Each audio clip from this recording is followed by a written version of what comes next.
ಕನ್ನಡಕ್ಕೆ ಸಾವಿಲ್ಲ, ಸಂಕಟವೂ ಅನಗತ್ಯ. ಆದರೆ ಒಂದು ತೊಂದರೆ ಇದೆ. ಒಂದು ಕನ್ನಡದಲ್ಲಿ ಆಗಬೇಕಾಗಿರೋ ಕೆಲಸ ಅಂದರೆ ಅದು ಸರ್ಕಾರ ಮಾಡಬೇಕಾಗಿರೋದು ಏನು ಅಂತಂದರೆ ಕನ್ನಡ ಮಾಧ್ಯಮ ಶಾಲೆಗಳನ್ನು ಸಬಲೀಕರಿಸಬೇಕು. ಕನ್ನಡ ಚಿತ್ರಗಳ ಪ್ರದರ್ಶನದಲ್ಲಿ ನಮಗೆ ತುಂಬ ಅನ್ಯಾಯ ಆಗ್ತಿತ್ತು. ಕನ್ನಡದಲ್ಲಿ ಮಾತಾಡೋ ಹಾಗಿರಲಿಲ್ಲ. KGF ಅಂತ ಕಡೆ ಕನ್ನಡದಲ್ಲಿ ಮಾತಾಡಿದ್ರೆ ತಮಿಳವರು ಬೆಮೆಲ್ ನೌಕರರ ಮುಖದ ಮೇಲೆ ಬಿಸಿ ಕಾಫಿಯನ್ನು ಎರಚ್ತಾ ಇದ್ದರು. ಇವನ್ 80ರ ದಶಕದಲ್ಲೂ ಕೂಡ ಕೂಡ್ಗಲ್ ಅಂತ ಒಂದು ಹಳ್ಳಿ, ಅಲ್ಲಿ ಕುಡಿಯೋ ಬಾವಿ ಒಂದೇ ಇದ್ದಿದ್ದು. ಕನ್ನಡಿಗರು ಕುಡಿಯೋ ಬಾವಿಗೆ ವಿಷವನ್ನು ಹಾಕಿದರು. ಅಂದರೆ ತಮಿಳರು ಸಂಘರ್ಷ, ತಮಿಳರು ಹೌದು, ಅಷ್ಟು ಇದಿತ್ತು. ಯಾವ ಪ್ರದೇಶದಲ್ಲಿ? KGF ಬೆಳಗಾವಿ ಡೋಲಾಯಮಾನ. ಒಂದ್ಸಲಿ ಕನ್ನಡದ ಪರವಾಗಿ ತಿರುಗುತ್ತೆ ಚುನಾವಣೆಯಲ್ಲಿ, ಇನ್ನೊಂದ್ಸಲಿ ಕನ್ನಡಕ್ಕೆ ವಿರುದ್ಧವಾದ ವಾತಾವರಣ ಮೂಡ್ತಾ ಇದೆ. KGF ಅಲ್ಲಿ ಹಾಗಲ್ಲ. ನಮ್ಮ ಜನರಿಗೆ ಅಭಿಮಾನದ ಕೊರತೆ ಇದೆ. ಕೆಲವರಿಗೆ ಅಯ್ಯೋ ಹಾಗೆ ಹೇಳ್ಬಿಟ್ರೆ ತಪ್ಪು ಅಂತ ಅನ್ನಿಸ್ಬೋದು. ಇಲ್ಲ, ಯಾವ ಪ್ರಮಾಣದಲ್ಲಿ ಅಭಿಮಾನ ಇರಬೇಕೋ ಅಷ್ಟು ಇಲ್ಲ. ವೈಯಕ್ತಿಕವಾಗಿ ನಾನು ನಿಮಗೆ ರಾಜ್ಕುಮಾರ್ ಅವರೇ ಹೇಗಿದ್ದೀರಿ ಅಂತ ಕೇಳಿದಾಗ ಅನಾರೋಗ್ಯದ ಸರಮಾಲೆಯನ್ನೇ ಬಿಚ್ಚಿಟ್ರಿ. ಯಾಕೆ ಹಿಂಗಾಯಿತು? ಕೋವ್ಯಾಕ್ಸಿನ್ ಅನ್ನುವಂತಹ ಒಂದು ವ್ಯಾಕ್ಸಿನ್ ಕೋವಿಡ್ ಸಂದರ್ಭದಲ್ಲಿ ತಗೊಂಡ್ಮೇಲೆ ನನ್ನ 2 ಶ್ವಾಸಕೋಶಗಳು ಸೋಂಕು ತಗಲಿದೆ, ಹೃದಯ ಹಿರಿದಾಗಿದೆ, ಲಿವರ್ ಊದಿಕೊಂಡಿದೆ, ಗಾಲ್ ಬ್ಲ್ಯಾಡರಲ್ಲಿ 20 ಕಲ್ಲುಗಳಿವೆ, ಪ್ರಾಸ್ಟೇಟ್ ಊದ್ಕೊಂಡಿದೆ. ಆಮೇಲೆ ಅದುವರೆಗೂ ಇಲ್ಲದೇ ಇರುವಂತಹ ಸಕ್ಕರೆ ಕಾಯಿಲೆ ಪ್ರಾರಂಭ ಆಯಿತು. ನನಗೆ ರಕ್ತದ ಏರೊತ್ತಡ ಇತ್ತು, ಅಂದರೆ BP ಇತ್ತು, ಅದು ಸ್ವಲ್ಪ ಏರುಪೇರಾಗಿದೆ. ಮತ್ತು ಮೂಳೆ ಸಮಸ್ಯೆ ಇತ್ತು, ಅದು ಆ ಕೋವ್ಯಾಕ್ಸಿನ್ ಪ್ರಭಾವದಿಂದ ಹೆಚ್ಚಾಯಿತು.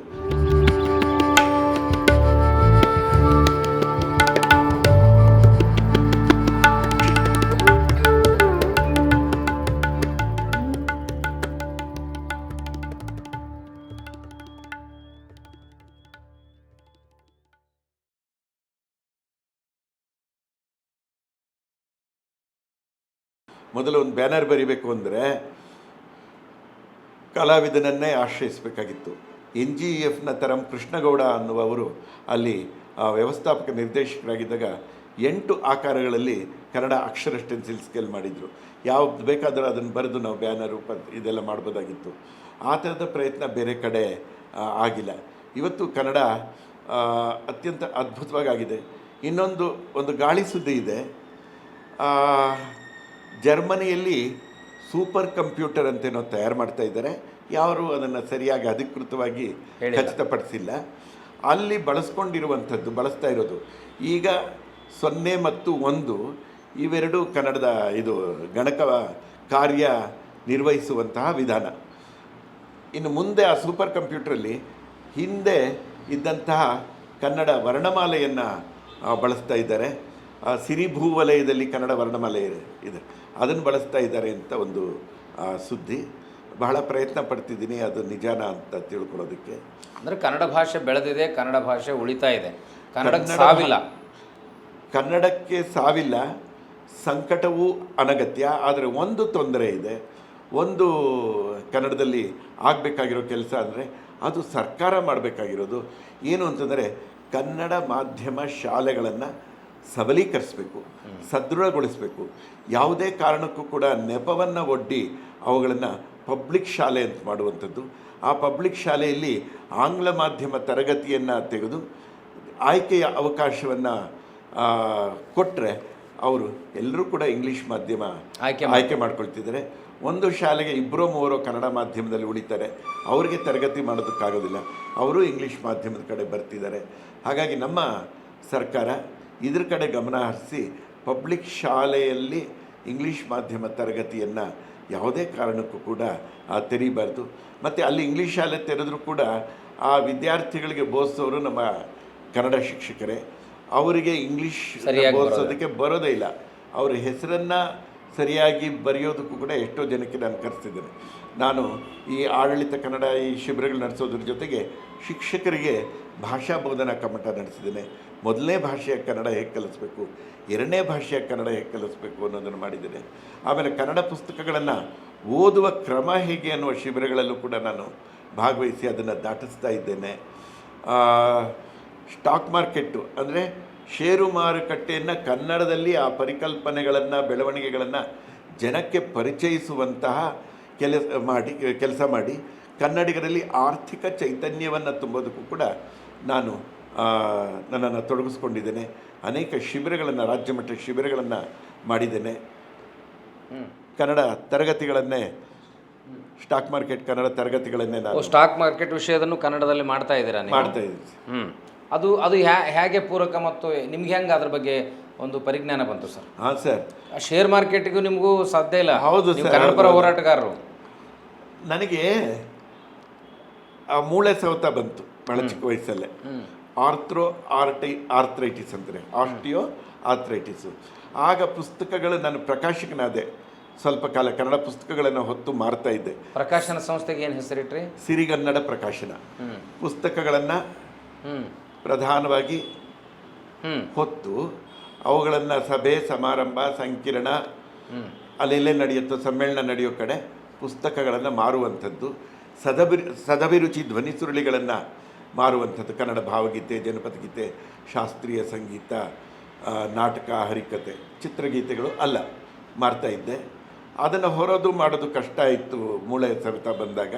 ಹಾಗಾಗಿ ಕೂತ್ಕೊಂಡು ಏನಾದರೂ ಜೀವನೋಪಾಯ ಮಾಡಬೇಕು ಅಂತ ಹೇಳಿಬಿಟ್ಟು ಷೇರು ಮಾರುಕಟ್ಟೆಯನ್ನು ಪರಿಚಯಿಸ್ಕೊಳ್ಳಿಕ್ಕೆ ಪ್ರಯತ್ನ ಪಟ್ಟೆ. ಮೊದಲನೇ ಸಲ ನನ್ನ ಅರ್ಜಿಯೇ ತಿರಸ್ಕೃತ ಆಯಿತು. ಯಾವುದೋ ಒಂದು ಕಾಲಮ್ ಬರೆಯೋದಕ್ಕೆ ತಪ್ಪು ಬರೆದಿದ್ದೆ. ಆವಾಗ ಆನ್ಲೈನ್ ಇರಲಿಲ್ಲಲ್ಲ? ಇರಲಿಲ್ಲ ಸರ್. ಆಮೇಲೆ ಅದು ಸ್ವಲ್ಪ ಎಡವಟ್ಟಾಯಿತು. ಆಮೇಲೆ ಪಟ್ಟು ಹಿಡಿದು ಅದನ್ನು ಕಲಿತು ಆಮೇಲೆ ರಾಜ್ಯ ಮಟ್ಟದ ತರಗತಿಗಳನ್ನು ನನ್ನ ಕೊಠಡಿಯಲ್ಲೇ ಮಾಡ್ತಾಯಿದ್ದೆ. ಒಂದು ತರಗತಿಗೆ 6 ಅಥವಾ 7 ಜನ ಗರಿಷ್ಠ. ತುಂಬ ಜನ ಸೇರಿಸ್ಕೊಂಡ್ರೆ ಅವ್ರಿಗೆ ಭಾಗವಹಿಸಲಿಕ್ಕೆ ಅವಕಾಶ ಇರೋದಿಲ್ಲ, ಸಂವಾದಕ್ಕೆ, ಚರ್ಚೆಗೆ. ಹಾಗಾಗಿ ಈ ಥರ ತೊಡಗಿಸ್ಕೊಂಡೆ. ಅದು ಎಲ್ಲೆಲ್ಲಿಂದ ಬೇರೆ ರಾಜ್ಯಗಳಿಂದನೂ ಬರೋರು, ಕಾಸರಗೋಡಿಂದ, ಸೊಲ್ಲಾಪುರದಿಂದ, ಹೀಗೆ 5 ಗಂಟೆ ತರಗತಿ. ಯಾವುದು ಈ ಶೇರ್ ಟ್ರೇಡಿಂಗ್ ಶೇರ್ ಮಾರ್ಕೆಟನ್ನು ಪರಿಚಯ ಮಾಡಿಕೊಡುವಂಥದ್ದು, ಅದ್ರ ಬಗ್ಗೆ ಅವರಿಗೆ ಆತ್ಮವಿಶ್ವಾಸವನ್ನು ತುಂಬುವಂಥದ್ದು. ಭಾಳ ಕಡಿಮೆ ದರಕ್ಕೆ. ಬೇರೆಯವರು 10,000 ಇಡ್ತಿದ್ರು, ನಾನು 300 ರೂಪಾಯಿ ಚಾರ್ಜ್ ಮಾಡ್ತಿದ್ದೆ, ಬರೀ 300. ಮತ್ತು ಅವ್ರು ಮುಂದೆ ಮನೆಗೆ ಹೋದ ಮೇಲೆ ರಾತ್ರಿ ಹೊತ್ತು ನನ್ನನ್ನು ಸಂಪರ್ಕ ಮಾಡಿ ಉತ್ತರ ಪಡಿಬೋದಾಗಿತ್ತು ಉಚಿತವಾಗಿ. ಆಮೇಲೆ ಬೆಳೆದಿದ್ದೆ 2003ರಿಂದ ಇದುವರೆಗೆ ಪ್ರತಿದಿನ ರಾತ್ರಿ 9ರಿಂದ 12 ಗಂಟೆವರೆಗೆ ಆನ್ಲೈನಲ್ಲ ಸರ್, ಕರೆ ಮಾಡಿ ಯಾರಾದರೂ ಕನ್ನಡದ ಬಗ್ಗೆ ಮಾಹಿತಿ ಕೇಳಿದ್ರೆ ಉತ್ತರ ಕೊಡ್ತೇನೆ, ಇಲ್ಲದಿದ್ದರೆ ಮಾರ್ಗದರ್ಶನ ಮಾಡ್ತೇನೆ, ಹೀಗಲ್ಲ ಹೀಗೆ ಅಂತೇಳಿ. ಅದನ್ನು ಇದು 22ನೇ ವರ್ಷ ವ್ರತದ ಹಾಗೆ, ಒಂದು ಹೋಮದ ಹಾಗೆ ಅದನ್ನು ನಡೆಸ್ಕೊಂಡು ಬರ್ತಾ ಇದ್ದೇನೆ. ಎಲ್ಲಿಯೂ ಕೂಡ ನಿಲ್ಲಿಸಿಲ್ಲ. ಎಲ್ಲಾದರೂ ನಾನು ಕನ್ನಡದ ಸೇವೆ ನಿಮ್ಮದು ಒಂದು ರೀತಿ ಇಲ್ಲ. ಚಳವಳಿ, ಪ್ರಕಾಶನ, ಪುಸ್ತಕ, ಆಮೇಲೆ ಶೇರ್ ಮಾರ್ಕೆಟ್ ಬಗ್ಗೆ ಕನ್ನಡದಲ್ಲಿ ಮಾಹಿತಿ ಕೊಡೋದು. ವೈವಿಧ್ಯಮಯ ಕನ್ನಡ ಸೇವಕ ನೀವು, ವೈವಿಧ್ಯಮಯವಾದ ಕನ್ನಡದ ಪರಿಚಾರಕರು. ಇದೊಂದು ಅದ್ಭುತ ಸಂಸ್ಥೆಯಾಗಿ ನೀವು ಕೆಲಸ ಮಾಡ್ತಾಯಿದ್ದೀರಿ. ಒಂದು ಮುಖ್ಯವಾದ ಅಂಶ ಅಂದರೆ, ಬೀದಿಯಲ್ಲಿ ಆರಂಭವಾದ ಚಳವಳಿಗಳು ಸರ್ಕಾರ ಏನೋ ಒಂದು ತೀರ್ಮಾನವನ್ನು ಪ್ರಕಟಿಸಿದ್ರೆ ಅಲ್ಲಿಗೆ ಮುಕ್ತಾಯ ಮಾಡುತ್ತೆ. ಆದರೆ ನನ್ನ ವಿಧಾನ ಅಂದರೆ ಅಲ್ಲಿಂದ ಮುಂದುವರೆದು ಸರ್ಕಾರದ ಫಾಲೋ ಅಪ್ ಅಂತೀವಲ್ಲ, ಫಾಲೋ ಅಪ್ ಆ್ಯಕ್ಷನ್ ಅಂತೇನಿದೆ, ಅನುಚರಣ ಕ್ರಿಯೆ ಅಂತೀವಿ, ಆದೇಶ ಬಂದು ಅದು ಅನುಷ್ಠಾನ ಆಗೋವರೆಗೂ ಬಿಡೋದಿಲ್ಲ. ಆ ಕಡತಗಳ ಬೆನ್ನು ಹತ್ತಿ ಹೋಗ್ತಾ ಇದೆ. ವಿಧಾನಸೌಧದ ಕಂಬ ನಾನು ಸುತ್ತಾ ಇದ್ದೆ. ಅಲ್ಲಿನ ಅಧಿಕಾರಿಗಳಿಗಷ್ಟೇ ಅಲ್ಲ, ಒಳಗಡೆ ಬಿಡುವ ಭದ್ರತಾ ಸಿಬ್ಬಂದಿ ಕೂಡ ನನ್ನ ಬಗ್ಗೆ ಕನಿಕರದ ನೋಟ ಬೀರ್ತಾಯಿದ್ರು, ಅನುಕಂಪದಿಂದ ಮಾತನಾಡ್ತಾಯಿದ್ರು, ಪ್ರೀತಿಯಿಂದ ಒಳಗಡೆ ಬಿಟ್ಕೊಳ್ತಾ ಇದ್ದರು 80ರ 90ರ ದಶಕಗಳಲ್ಲಿ. ಈಗ ವಿಧಾನಸೌಧದ ಪ್ರವೇಶ ಅಷ್ಟು ಸುಲಭ ಅಲ್ಲ. ಆದರೆ ಒಂದು ಆದೇಶ, ಗೋಕಾಕ್ ವರದಿ ಜಾರಿಯಾಗಬೇಕು ಅಂತ ಸರ್ಕಾರ ಹೊರಡಿಸಿದ ಆದೇಶ ಜಾರಿಗೆ ಬರಲಿಲ್ಲ. ಅದನ್ನು ಜಾರಿಗೆ ತರಬೇಕು ಅಂಥೇಳಿ ಅದಕ್ಕೊಂದು ಭಾಷಾ ಸೂತ್ರ ಹೈಕೋರ್ಟ್ ಹೇಳಿದ್ರು ಜಾರಿಗೆ ಬಂದಿಲ್ಲ ಅಂಥೇಳಿ ಸರ್ಕಾರದ ಮೆಟ್ಟಿಲನ್ನು, ಅಂದರೆ ಮಲ್ಟಿ ಸ್ಟೋರಿಡ್ ಬಿಲ್ಡಿಂಗ್ ಅಂತ ಇದೆ, ಅಂದರೆ ಬಹುಮಹಡಿ ಕಟ್ಟಡ ವಿಧಾನಸೌಧದ ಪಕ್ಕ, ಅಲ್ಲಿ 42 ಸಲ ಹೋಗಿದ್ದೀನಿ. ಶಿಕ್ಷಣ ಕಾರ್ಯದರ್ಶಿ ಇಬ್ಬರು ಇರ್ತಾರೆ, ಆ 2ನೇ ಅವ್ರಿಗೆ ಇದು ಬರುತ್ತೆ. ಅವ್ರ ಮನಸ್ಸೇ ಕರಗೋಯ್ತು. ಒಂದು ಸಭೆಯನ್ನು ಏರ್ಪಾಟ್ ಮಾಡಿದ್ರು, ಮತ್ತು ಅದೆಲ್ಲ ಆದಮೇಲೆ ಒಂದು ಪತ್ರ ಕೊಟ್ಟರು, ನಿಮ್ಮ ಶ್ರಮದಿಂದ, ನಿಮ್ಮ ಅನುಚರಣ ಕ್ರಿಯೆಯಿಂದ ಅಂದರೆ ನಿಮ್ಮ ಫಾಲೋಅಪ್ ಆ್ಯಕ್ಷನ್ನಿಂದ ಇದು ಜಾರಿಯಾಗುವ ಹಾಗೆ ಆಯಿತು ಅಂತ ಸರ್ಕಾರಿ ಶೀರ್ಷ ಪತ್ರದಲ್ಲಿ, ಅಂದರೆ ಅವ್ರ ಲೆಟರ್ ಹೆಡಲ್ಲಿ ನನಗೊಂದು ಪತ್ರ ಕೊಡ್ತಾರೆ. ಅಂದರೆ ಅದೊಂದು ತೃಪ್ತಿಯ ಭಾವನೆ. ಅಷ್ಟು ದೊಡ್ಡ ಹೋರಾಟ ಅದು ಗೋಕಾಕ್ ಚಳವಳಿ. ಆದರೆ ಎಲ್ಲೋ ಮರೆಯಾಗಿಬಿಡ್ತಾಯಿತ್ತು. ಚಳವಳಿಯ ಕಾವು ಕಡಿಮೆ ಆದಮೇಲೆ ಅದು ಎಲ್ಲವೂ ಕೂಡ ಮರೆಗೆ ಸರಿದು ಹೋಗ್ತಾ ಇತ್ತು. ಆದರೆ ಅದನ್ನು ಜೀವಂತವಾಗಿಸಿದ, ಶಾಲೆಗಳಲ್ಲಿ ಅದು ಒಂದು ವಿಷಯವಾಗಿ ಕನ್ನಡ ಒಂದು ಪತ್ರಿಕೆಯಾಗಿ ಅನುಷ್ಠಾನವಾಗುವ ಹಾಗೆ ಮಾಡಿದ ತೃಪ್ತಿ ನನಗಿದೆ. ತಾವು ಚಿದಾನಂದ ಮೂರ್ತಿಯವರ ಚಳವಳಿಯ ಸ್ವರೂಪವನ್ನು ನೋಡಿದ್ರಿ, ವಾಟಾಳ್ ನಾಗರಾಜ್ ಅವರ ಹೋರಾಟದ ಸ್ವರೂಪವನ್ನು ನೋಡಿದ್ರಿ. ಅವೆರಡರಲ್ಲಿ ಭಿನ್ನತೆ ನಿಮಗೆ ಏನು ಅನ್ನಿಸ್ತದೆ? ವಾಟಾಳ್ ಅವರ ಚಳವಳಿ ಆರಂಭವಾದದ್ದು 60ರ ದಶಕದಲ್ಲಿ. ಆ 60ರ ದಶಕದಲ್ಲಿ ಆರಂಭವಾದ ಆ ಚಳವಳಿಯ ಉದ್ದೇಶ ಸಾರ್ವಜನಿಕ ಬದುಕಿನಲ್ಲಿ ಕನ್ನಡದಲ್ಲಿ ಧೈರ್ಯವಾಗಿ ಮಾತನಾಡಬೇಕು ಅಂತ, ಕನ್ನಡ ಚಿತ್ರಗಳಿಗೆ ಆದ್ಯತೆಯನ್ನು ಕೊಡಬೇಕು ಅನ್ನುವಂಥದ್ದು, ಮತ್ತು ನಾಮಫಲಕಗಳಲ್ಲಿ ಕನ್ನಡ ರಾರಾಜಿಸಬೇಕು ಅಂತ. ಅಷ್ಟು ಸೀಮಿತವಾದ ಉದ್ದೇಶಗಳನ್ನು ಆ ಕಾಲದಲ್ಲಿ ಅವರು ಇಟ್ಕೊಂಡಿದ್ದರು. ಅದನ್ನು ದಾಟಿ ಶಿಕ್ಷಣದ ಕಡೆಗೆ, ಕನ್ನಡಿಗರ ಬದುಕನ್ನು ಹಸನುಗೊಳಿಸುವ ಕಡೆಗೆ, ಅದನ್ನು ಸಬಲೀಕರಿಸುವ ಕಡೆಗೆ ಅದು ಗಮನ ಹರಿಸಲಿಲ್ಲ. ಅಂದರೆ ಆ ಕಾಲದ ತುರ್ತು ಕೂಡ ಅದು ಆಗಿರಲಿಲ್ಲ. ಅದು ಅವ್ರು ಮಾಡಿದ್ದು ಅಷ್ಟೇ ಸಾಕಾಗಿ, ಅಷ್ಟು ಅದು ಮಾಡಿದರೆ ಬಹಳ ದೊಡ್ಡದಾಗಿತ್ತು. ಕನ್ನಡ ಚಿತ್ರಗಳ ಪ್ರದರ್ಶನದಲ್ಲಿ ನಮಗೆ ತುಂಬ ಅನ್ಯಾಯ ಆಗ್ತಿತ್ತು. ಕನ್ನಡದಲ್ಲಿ ಮಾತಾಡೋ ಹಾಗಿರಲಿಲ್ಲ. KGF ಅಂತ ಕಡೆ ಕನ್ನಡದಲ್ಲಿ ಮಾತಾಡಿದ್ರೆ ತಮಿಳವರು ಬೆಮೆಲ್ ನೌಕರರ ಮುಖದ ಮೇಲೆ ಬಿಸಿ ಕಾಫಿಯನ್ನು ಎರಚ್ತಾ ಇದ್ರು. ಅಷ್ಟು ಹೌದು, ಅಷ್ಟೇ ಇತ್ತು. ಇವನ್ 80ರ ದಶಕದಲ್ಲೂ ಕೂಡ ಕುಡಿಯುವ ಬಾವಿಯ ಇದಕ್ಕೆ ಕೂಡ್ಗಲ್ ಅಂತ ಒಂದು ಹಳ್ಳಿ, ಅಲ್ಲಿ ಕುಡಿಯೋ ಬಾವಿ ಒಂದೇ ಇದ್ದಿದ್ದು, ಕನ್ನಡಿಗರು ಕುಡಿಯೋ ಬಾವಿಗೆ ವಿಷವನ್ನು ಹಾಕಿದರು. ಅಂದರೆ ತಮಿಳರು ಸಂಘರ್ಷ, ತಮಿಳರು, ಹೌದು, ಅಷ್ಟು ಇದಿತ್ತು. ಯಾವ ಪ್ರದೇಶದಲ್ಲಿ? KGF, ಚಿನ್ನದ ಗಣಿಗಳಿರುವಂತಹ KGF ಅಲ್ಲಿ ಆ ಕಡೆ ಬರುವಂಥ ಕನ್ನಡದಲ್ಲಿ ಕೂಡ್ಗಲ್ಲು ಅನ್ನೋ ಗ್ರಾಮದಲ್ಲಿ ವಿಷ ಹಾಕುವ ಹಾಗೆ ಆಯಿತು ಸಂಘರ್ಷ. ಯಾಕೆ ಸರ್ ಕನ್ನಡಿಗರ ಮೇಲೆ ಯಾಕೆ ಅಷ್ಟು ದ್ವೇಷ ಇತ್ತು? ಅಂದರೆ ಭಾಷಾ ದ್ವೇಷವನ್ನು ಜನರಲ್ಲಿ ಆ ಕಿಚ್ಚನ್ನು ಹತ್ತಿಸಿದ್ದು ಅಲ್ಲಿನ ನಾಯಕರು. ಆರ್ಮುಗಮ್ ಅಂತಿದ್ದ, ಅವರೆಲ್ಲ ರಿಪಬ್ಲಿಕನ್ ಪಕ್ಷ, ಗವಾಯ್ ಪಕ್ಷದ ಶಾಸಕರಾಗಿದ್ದರು.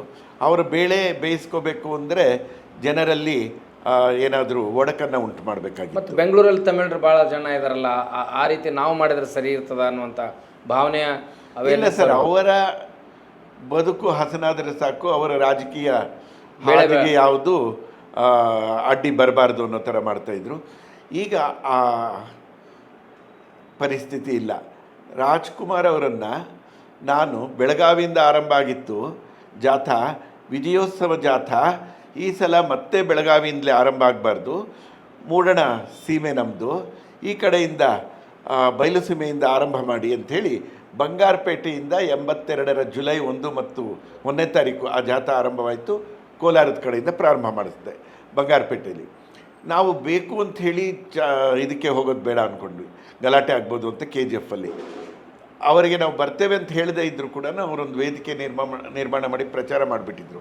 KGFನ ಕನ್ನಡ ಸಂಘ ಮತ್ತು ಬೆಮಲ್ ಕನ್ನಡ ಸಂಘಗಳು ಅಲ್ಲಿನ ಕಾರ್ಯಕರ್ತರು ಬಲವಂತ ಮಾಡಿ ನಮ್ಮನ್ನು ಅಲ್ಲಿ ಕರೆದ್ರು.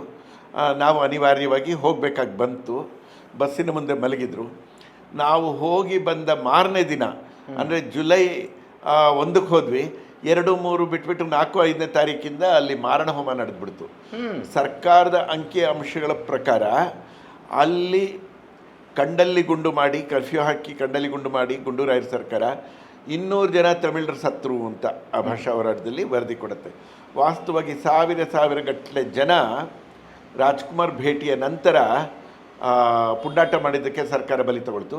ಅಲ್ಲಿ ಹೆದರಿ ಬೆದರಿ ಸಾವಿರಾರು ಜನ KGFನ್ನು ಬಿಟ್ಟು ಹೋದರು. 43 ವರ್ಷಗಳ ಹಿಂದಿನ ಇದು KGF ಹಿಂದೆ ಚಿನ್ನದ ಗಣಿಯ ಭಯಾನಕ ಇತಿಹಾಸ ಇದ್ದ ಹಾಗೆ ಕನ್ನಡ ಭಾಷಾ ಸಂಘರ್ಷದ ಇತಿಹಾಸವನ್ನು ಕೂಡ KGF ತುಂಬಿಕೊಂಡಿದೆ ತನ್ನ ಮಡಿಲಲ್ಲಿ. ಈಗ ಪರಿಸ್ಥಿತಿ ಬದಲಾಗಿದೆ. KGFೇ ಒಂದು ತಾಲೂಕಾಗಿದೆ. ಆಮೇಲೆ ಅಲ್ಲಿ ಕನ್ನಡತನದ ವಾತಾವರಣ ಇದೆ. ಅಲ್ಲಿ ಯಾಕೆ ಅಲ್ಲಿ ತಮಿಳು ವಾತಾವರಣ ಬಂತು ಅಂತಂದರೆ, ಕನ್ನಡ ಮಾತೃಭಾಷಿಕರ ಸಂಖ್ಯೆ ಇಡೀ ರಾಜ್ಯದಲ್ಲಿ ಅತ್ಯಂತ ಕಡಿಮೆ ಇರುವಂಥದ್ದು ಅಂದರೆ ಕೆ ಜಿ ಎಫಲ್ಲಿ 3.6. 4 ಜನರು ಕೂಡ 100ಕ್ಕೆ ಇರಲಿಲ್ಲ ಅವರು. ತಮಿಳು ಜಾಸ್ತಿ ಇತ್ತ ಪ್ರಾಬಲ್ಯ? ತಮಿಳು 80ಕ್ಕಿಂತ ಹೆಚ್ಚಿತ್ತು. ತೆಲುಗರಿದ್ದರು, ಮುಸ್ಲಿಮ್ಸ್ ಇದ್ದರು, ತಮಿಳರಿದ್ದರು. ಕನ್ನಡ ಮಾತ್ರ 4%. ಹಾಗಾಗಿ ಇವರಿಗೆ ಸಹಿಸಲಿಕ್ಕೆ ಆಗ್ತಾ ಇರಲಿಲ್ಲ. ತಮಿಳು ನಾಯಕರು ಇಲ್ಲಿನ ಆಡಳಿತ ವ್ಯವಸ್ಥೆಯ ಮೇಲೆ, ಅಂದರೆ ಕನ್ನಡದ ಮೇಲೆ, ಕನ್ನಡಿಗರ ಮೇಲೆ ತಮ್ಮ ಆ ಕಡೆ ಬೆಳಗಾವಿಗೆ ಮರಾಠಿಗರ ದಬ್ಬಾಳಿಕೆ ಇದ್ದ ಹಾಗೆ. ಹೌದು ಮಾಡ್ತಾ ಇದ್ರು. ಆದರೆ ಕ್ರಮೇಣ ಈಗ ಸುಧಾರಿಸಿದೆ. ಕನ್ನಡದ ವಾತಾವರಣ ಅಲ್ಲಿ ನೆಲೆಗೊಂಡಿದೆ. ಅವರು ಹೋದವರು ಮತ್ತೆ ವಾಪಸ್ಸು ಬರಲಿಲ್ಲ. 2001ರಲ್ಲಿ ಚಿನ್ನದ ಗಣಿಗಳು ಅಲ್ಲಿ ಸ್ತಬ್ಧ ಆದವು. ಆ ಕಾರ್ಮಿಕರು, ಆ ತಲೆಮಾರುಗಳೆಲ್ಲ ಹೊರಟು ಬಿಟ್ವು. ಅವರ ಮುಂದುವರೆದ ತಲೆಮಾರುಗಳೇನಿದೆ, ಅವ್ರು ಬೆಂಗಳೂರಿಗೆ ಬಂದು ಕೆಲಸ ಮಾಡಿ ರಾತ್ರಿ KGFಗೆ ವಾಪಸ್ ಹೋಗಬೇಕು. ಆ ದಾರ್ಷ್ಟ್ಯ ಇಲ್ಲ, ಆ ದಬ್ಬಾಳಿಕೆ ಇಲ್ಲ. ತಮಿಳು ಪಕ್ಷಗಳು ತಮ್ಮ ನೆಲೆಯನ್ನು ಕಳ್ಕೊಂಡ್ಬಿಟ್ವಲ್ಲಿ. ಮೊದಲು ತಮಿಳು ಪಕ್ಷಗಳೇ ಹೌದು ADMK DMK ಹೀಗೆ ಬರ್ತಾ ಇದ್ದದ್ದು. ರಾಜ್ಯವನ್ನು ಪ್ರತಿನಿಧಿಸಿದ್ರು ಅವರು, ರಾಜ್ಯ ವಿಧಾನಸಭೆ. ಹೌದು ಭಕ್ತವತ್ಸಲಮು, ಆರ್ಮುಗಮ್ಮು, ರಿಪಬ್ಲಿಕನ್ ಗವಾಯಿ ಪಕ್ಷ ಇದು ಹೀಗೆ ಬಂತು. ಈಗ 20 ವರ್ಷಗಳಿಂದ 2 ಸಲ ಭಾರತೀಯ ಜನತಾ ಪಕ್ಷ ಬಂದಿದೆ, 2 ಸಲ ಕಾಂಗ್ರೆಸ್ ಪಕ್ಷ ಬಂದಿದೆ. 4 ಟರ್ಮು, 4 ಅವಧಿಗಳಿಗೆ ರಾಷ್ಟ್ರೀಯ ಪಕ್ಷಗಳ ಕೈಯಲ್ಲಿ ಇದೆ. ಹಾಗಾಗಿ ತಮಿಳರ ಇದು ಕುಸಿತು. ಅಲ್ಲಿ ADMK ಪರವಾಗಿದ್ದ ಭಕ್ತವತ್ಸಲಮ್ಮು ಪೂರ್ತಿ ಹುನ್ನಾರಗಳು ಮಾಡ್ತಿದ್ದ, ತಂತ್ರಗಳನ್ನು ಹುಡುತಿದ್ದ. 1983 ಜನವರಿಯಲ್ಲಿ ಅವರು ಪ್ರಮಾಣ ವಚನ ಸ್ವೀಕರಿಸಿದಾಗ ಆಯ್ಕೆಯಾಗಿ ನಾನು ಗ್ಯಾಲರಿಗೆ ಹೋಗಿ ಕರಪತ್ರಗಳನ್ನು ಎಸೆದು ಒಂದು 6 ಜನನ ಕರ್ಕೊಂಡು ಹೋಗಿದ್ದೆ. ಭಕ್ತವತ್ಸಲಮರು ಶಾಲ್ ಎಳೀರಿ, ತಮಿಳಲ್ಲಿ ಪ್ರಮಾಣ ವಚನ ಸ್ವೀಕರಿಸ್ತಿದ್ದಾನೆ ಅಂತ ಕೂಗಿ, ಆಮೇಲೆ ನಾರಾಯಣ್ ಕುಮಾರ್ ಬಂದು ಅವರು ಆಯ್ಕೆಯಾಗಿದ್ದರು, ಶಾಲ್ ತೆಗೆದ್ರು, ಜಿ ನಾರಾಯಣ್ ಕುಮಾರ್ ಅವರು. ಆಮೇಲೆ ಏನಾಯಿತು, ಹಾಗೆ ಭಕ್ತವತ್ಸಲಂತರ ಭಯ ಬಂತು. ಕೊನೆಗೆ ADMKಯಿಂದ ಇದು ಲಾಭ ಆಗಲ್ಲ ಅಂಥೇಳಿ ಜನತಾದಳವನ್ನು ಸೇರಿಕೊಂಡ್ರು. ಜನತಾದಳವನ್ನು ಸೇರ್ಕೊಂಡ್ಮೇಲೆ ಅವರು ಪರಿಸ್ಥಿತಿ ಬದಲಾಯಿತು. ಆಮೇಲೆ ಯಾಕೆಂದರೆ ಅವ್ರ ಕೆಲಸ ಆಗಬೇಕಾಗಿದ್ದು ತಮಿಳ್ನಾಡಲ್ಲ, ಕರ್ನಾಟಕದಲ್ಲಿ. ಅವರ ಅನುಯಾಯಿಗಳಿಗೆ ಏನಾದರೂ ಕೆಲಸ ಮಾಡಿಕೊಡ್ಬೇಕು ಅಂದರೆ ಇಲ್ಲಿ ಬಾಗಿಲು ತಟ್ಟಬೇಕಾಗಿತ್ತು. ಹಾಗಾಗಿ ಅವಾಗ ಕುಮಾರಸ್ವಾಮಿ ಇದ್ದಾಗ ಅವರು ಅಲ್ಲಿ ಸೇರಿಕೊಂಡ್ರು. ಅವ್ರಿಗೂ ಮನವರಿಕೆ ಆಯಿತು KGFನಲ್ಲಿ ಇರೋವರಿಗೆ. ನಾನು ಈ ಬದಲಾವಣೆಗಳನ್ನೆಲ್ಲ ಒಂದು ಲೇಖನದಲ್ಲಿ ಉದಯವಾಣಿಯಲ್ಲಿ ಸಾದರಪಡಿಸಿದ್ದೇನೆ. ಕನ್ನಡ ಪರವಾಗಿ ಬದಲಾದ ಇವ್ರಿಗೆ, ಭಕ್ತವತ್ಸಲಮ್ಗೆ ವಿಜಯವಾಣಿ ಪತ್ರಿಕೆ ಒಂದು ಕಾರ್ಯಕ್ರಮ ಏರ್ಪಡಿಸಿ ನನ್ನ ಭಾಷಣ ಇಟ್ಟು ಒಂದು ಶಾಲನ್ನು ಹೊದಿಸುವ ಹಾಗೆ ಮಾಡ್ತು, ಸನ್ಮಾನ ಮಾಡುವಾಗ ನನ್ನ ಕೈಯಿಂದ ಮಾಡಿಸ್ತು. ಯಾವ ಕೆ ರಾಜ್ಕುಮಾರ್ ಶಾಲನ್ನು ಕಿತಾಕಿ ನಾರಾಯಣ್ ಕುಮಾರ್ ಅವರೇ ಅಂಥೇಳಿ ವಿಧಾನಸಭೆಯ ಗ್ಯಾಲರಿಯಿಂದ ಆಕ್ರೋಶಭರಿತನಾಗಿ ನಾನು ತೆಗೆಸಿದ್ನೋ 1983ರಲ್ಲಿ, 2016ರಲ್ಲಿ ನಾನೇ ಅವರಿಗೆ ಶಾಲನ್ನು ಹೊದಿಸುವ ಹಾಗೆ ಮಾಡಿದೆ. ಅಂದರೆ ಅಲ್ಲಿ ಜಿದ್ದು ಇದ್ದದ್ದು, ಹೋರಾಟದ ಶಕ್ತಿ ಅಷ್ಟು ಅದ್ಭುತವಾಗಿದೆ ಅಂತ ಹೇಳ್ತೀನಿ. ಹೌದು, ಅಂದರೆ ಕನ್ನಡ ಪರ ಆದ್ನಲ್ಲ, ಕನ್ನಡ ವಿರೋಧಿತನ ತೋರ್ತಾ ಇದ್ದಿದ್ದು, ಜನನ್ನು ಎತ್ಕಡ್ತಾ ಇದ್ದ ಭಕ್ತವತ್ಸಲಂ ಮೌನಿ ಆಗಿಬಿಟ್ರು. ಅದೇ ಭಕ್ತವತ್ಸಲಮು ನನ್ನ ಹಿಂದೆ ಒಂದು ಸಲ 2007ರಲ್ಲಿ ವೇಲೂರು ಹತ್ತಿರ ಸ್ವರ್ಣಲಕ್ಷ್ಮಿ ದೇಗುಲ ಇದೆ, ಅಲ್ಲಿ ಹೋಗಿ ಆಚೆ ಬಂದಾಗ ನನ್ನ ಜೊತೆಯಲ್ಲಿದ್ದ ಸಹಪ್ರವಾಸಿಗ ಕೇಳಿದ್ರು, ಹೇಗಿದೆ ಬೆಳಗಾವಿಯಲ್ಲಿ KGFಲ್ಲಿ ಪರಿಸ್ಥಿತಿ ಅಂತ.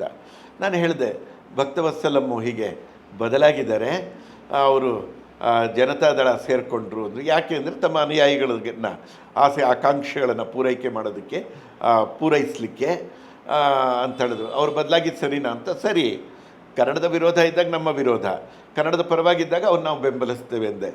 ನನ್ನ ಹಿಂದೆ ಆ ಕಗ್ಗತ್ತಲಲ್ಲಿ ಭಕ್ತವತ್ಸಲಂ ಬರ್ತಾ ಇದ್ದಾರೆ. ಎಲ್ಲಿಯ KGF, ಎಲ್ಲಿಯ ಬೆಂಗಳೂರು, ನಾನು ಬೆಂಗಳೂರಿಂದ ಹೋಗಿದ್ದಿದ್ದು. ಆ ತಂಡದಲ್ಲಿ ಅವರು ಇದ್ದಾರೆ. ಆವತ್ತು ಧರಣಗಳು ಮುಂದೆ ಬಂದು ಅವರೇ ನನ್ನನ್ನು ಪರಿಚಯ ಮಾಡಿಕೊಂಡು, ನಾನೇ ಭಕ್ತವತ್ಸಲಮ್ಮು ಅಂಥೇಳಿ, ನಿಮ್ಮ ವಿಶ್ಲೇಷಣೆ ಸರಿಯಾಗಿದೆ ಅಂಥೇಳಿ ಕೈ ಕುಲುಕಿ ಕಾರ್ಡ್ ತಗೊಂಡು ನಂದು ಹೋದರು. ಅದೇ ಭಕ್ತವತ್ಸಲಂ ಮತ್ತೆ 9 ವರ್ಷ ಆದಮೇಲೆ 2007, 2016ಕ್ಕೆ ನಾನೇ ಶಾಲನ್ನು ಹೊದಿಸಿ, ನನ್ನ ಕೈಯಿಂದ ಶಾಲು ಹೊದಿಸಿ ವಿಜಯವಾಣಿ ಪತ್ರಿಕೆ ಅವರಿಗೆ ಗೌರವವನ್ನು ಸೂಚಿಸಿತು. ಅಂದರೆ ಈಗ ಕನ್ನಡ ಅಲ್ಲಿ ಮೊದಲಷ್ಟು ಆತಂಕಕಾರಿಯಾಗಿಲ್ಲ, ಸಹಬಾಳ್ವೆಯನ್ನು ಜನ ನಡೆಸ್ತಾ ಇದ್ದಾರೆ. ಈಗಿರೋ ಶಾಸಕರು ಕೂಡ ಜನರಲ್ಲಿ ಗಡಿ ಒಡಕನ್ನು ಪ್ರದೇಶದಲ್ಲಿ ಒಂದು ಕಡೆ KGF, ಒಂದು ಕಡೆ ಬೆಳಗಾವಿ ಸಂಕಷ್ಟದಲ್ಲಿರೋ ಕನ್ನಡ ಸಂಕಷ್ಟದಲ್ಲಿರೋದು, ಒಂದು ಕಡೆ ಬೆಳಗಾವಿ ಮರಾಠಿಗರಿಂದ, ಇಲ್ಲಿ ತಮಿಳರಿಂದ ಅಂತ ಇತ್ತು. ಇವತ್ತು KGF ಅನ್ನು ತಮ್ಮ ಹೋರಾಟದ ಪ್ರತಿಫಲವಾಗಿ ಅದು ಸುಧಾರಣೆಯನ್ನು ಕಾಣಿತು. ಬೆಳಗಾವಿ ಪರಿಸ್ಥಿತಿ ಇನ್ನೂ ಬಿಗುಮಾನದಿಂದ ಕೂಡಿದೆ, ಅದು ಬಿಗುವಿನ ವಾತಾವರಣದಲ್ಲಿದೆ.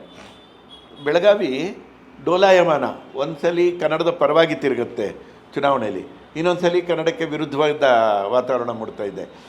KGF ಅಲ್ಲಿ ಹಾಗಲ್ಲ, ಸ್ಥಿರವಾಗಿದೆ. ರಾಷ್ಟ್ರೀಯ ಪಕ್ಷಗಳಿಗೆ ಜನ ಒಲಿದಿದ್ದಾರೆ. ಆಮೇಲೆ ಅಲ್ಲಿರೋ ತಮಿಳರು ಬಹಳಷ್ಟು ಜನ ಹೊರಟು ಬಿಟ್ಟಿದ್ದಾರೆ. ಹೊಸ ಸಂತತಿ ತಲೆಮಾರುಗಳೇನಿವೆ ಒಂದು ಭಾಷೆಯಾಗಿ ಕನ್ನಡ ಕಲಿತಿದ್ದಾರೆ. ಅಲ್ಲಿರೋ ಅಷ್ಟು ತಮಿಳು ಮಾಧ್ಯಮ ಶಾಲೆಗಳಿಗೆ ಇದು ಬಂದಿದೆ, ಅಂದರೆ ಮುಚ್ಚಿಬಿಟ್ಟಿದ್ದಾರೆ ಅವ್ರನ್ನ. ಯಾರೂ ತಮಿಳು ಮಾಧ್ಯಮ ಶಾಲೆಗಳಿಗೆ ತಮ್ಮ ಮಕ್ಕಳನ್ನು ಸೇರಿಸ್ತಿಲ್ಲ. ಕನ್ನಡ ಶಾಲೆ ಅಥವಾ ಇಂಗ್ಲೀಷ್ ಮಾಧ್ಯಮ ಶಾಲೆಗಳಿಗೆ ಹೋಗ್ತಿದ್ದಾರೆ. ಹಾಗಾಗಿ ತಮಿಳು ಇವತ್ತು ಅಲ್ಲಿ ಕಲಿಕೆಯ ಭಾಷೆಯಾಗಿಯೂ ಕೂಡ ಉಳಿದಿಲ್ಲ. ಆಮೇಲೆ ಜನರನ್ನು ಪ್ರಚೋದಿಸ್ತಾ ಇದ್ದಂತಹ ಚಿತ್ರಮಂದಿರಗಳಿದ್ವು, ಅಂದರೆ ತಮಿಳು ಚಿತ್ರಗಳು ಬರ್ತಾಯಿದ್ವು.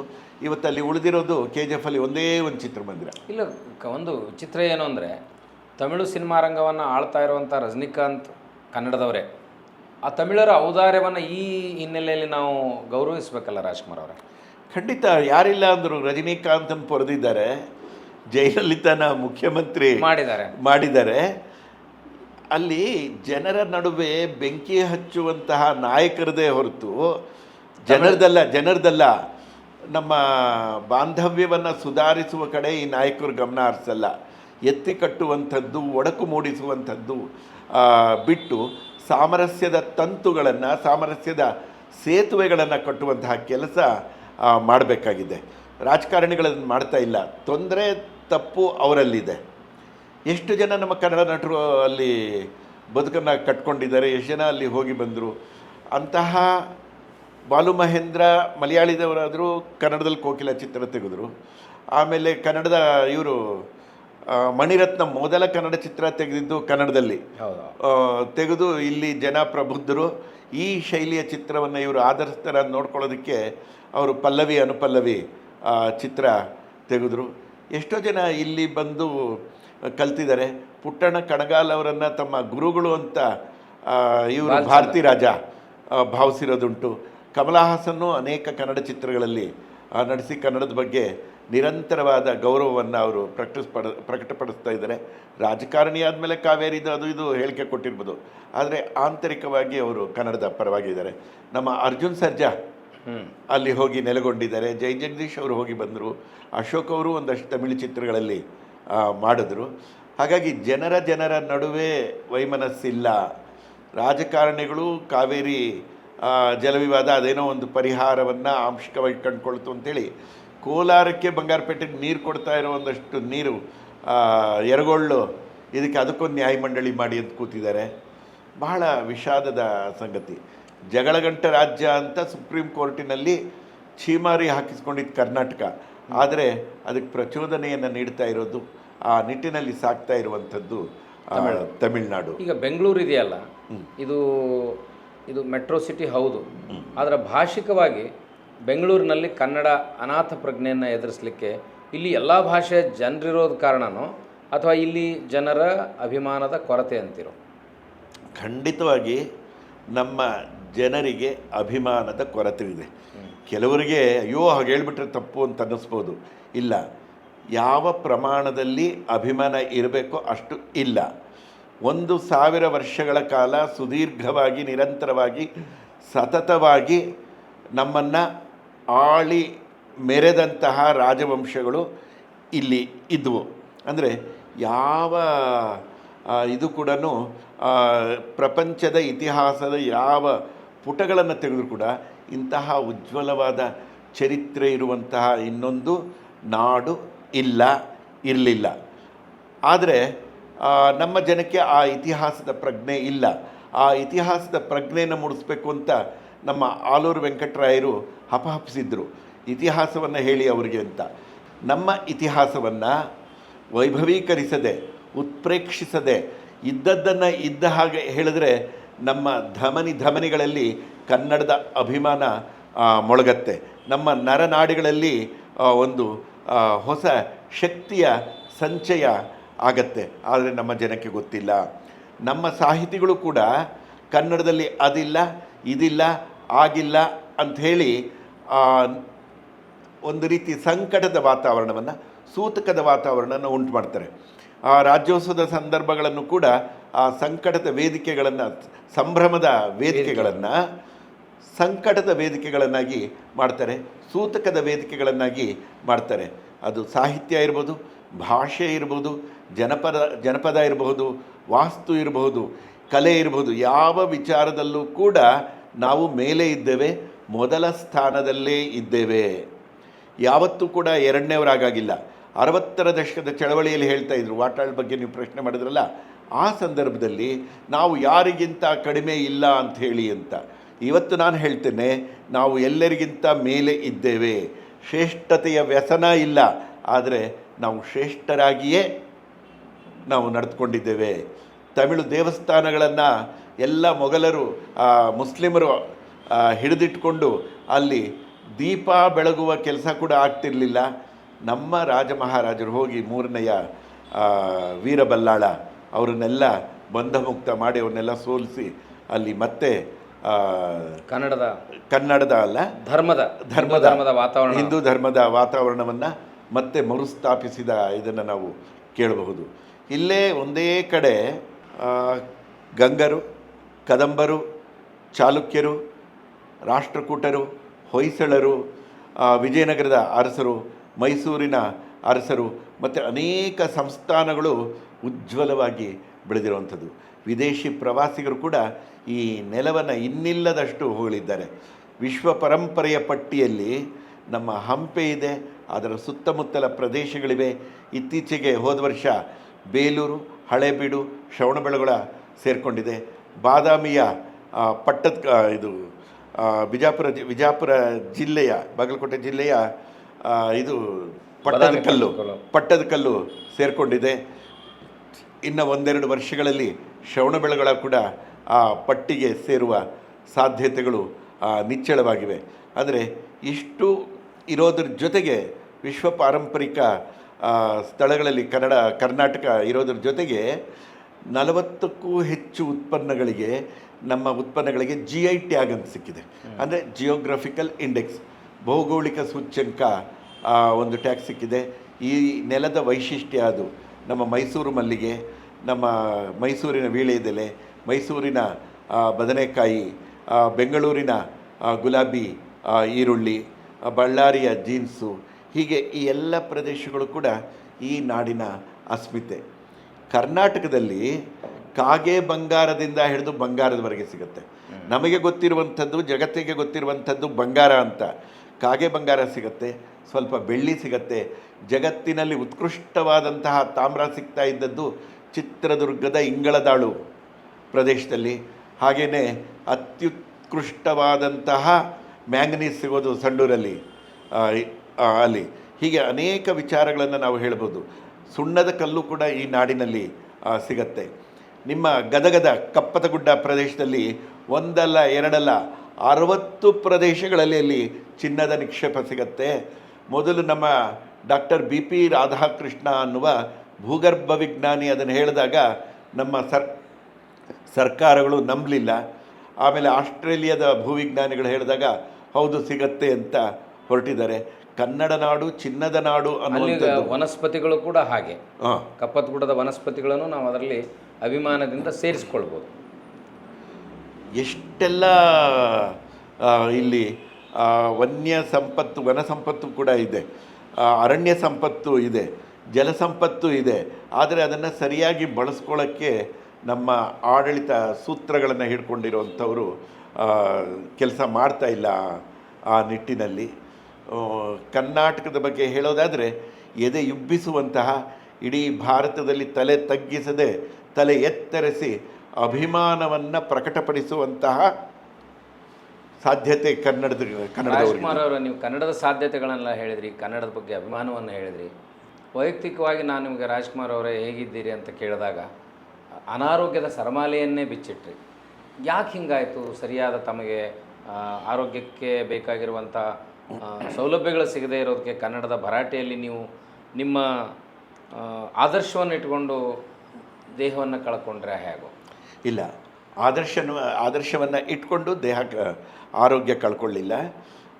ಕೋವ್ಯಾಕ್ಸಿನ್ ಅನ್ನುವಂತಹ ಒಂದು ವ್ಯಾಕ್ಸಿನ್ ಕೋವಿಡ್ ಸಂದರ್ಭದಲ್ಲಿ ತಗೊಂಡಾಗ ನಿಮಗೆ ವೈದ್ಯಕೀಯ ಶಾಸ್ತ್ರದ ಬಗ್ಗೆ ಜ್ಞಾನ ಇದೆ? ಆ ಕೋವ್ಯಾಕ್ಸಿನ್ ತಗೊಂಡ್ಮೇಲೆ ನನ್ನ 2 ಶ್ವಾಸಕೋಶಗಳು ಸೋಂಕು ತಗಲಿದೆ, ಹೃದಯ ಹಿರಿದಾಗಿದೆ, ಲಿವರ್ ಊದಿಕೊಂಡಿದೆ, ಗಾಲ್ ಬ್ಲ್ಯಾಡರಲ್ಲಿ 20 ಕಲ್ಲುಗಳಿವೆ, ಪ್ರಾಸ್ಟೇಟ್ ಊದ್ಕೊಂಡಿದೆ, ಆಮೇಲೆ ಅದುವರೆಗೂ ಇಲ್ಲದೇ ಇರುವಂತಹ ಸಕ್ಕರೆ ಕಾಯಿಲೆ ಪ್ರಾರಂಭ ಆಯಿತು.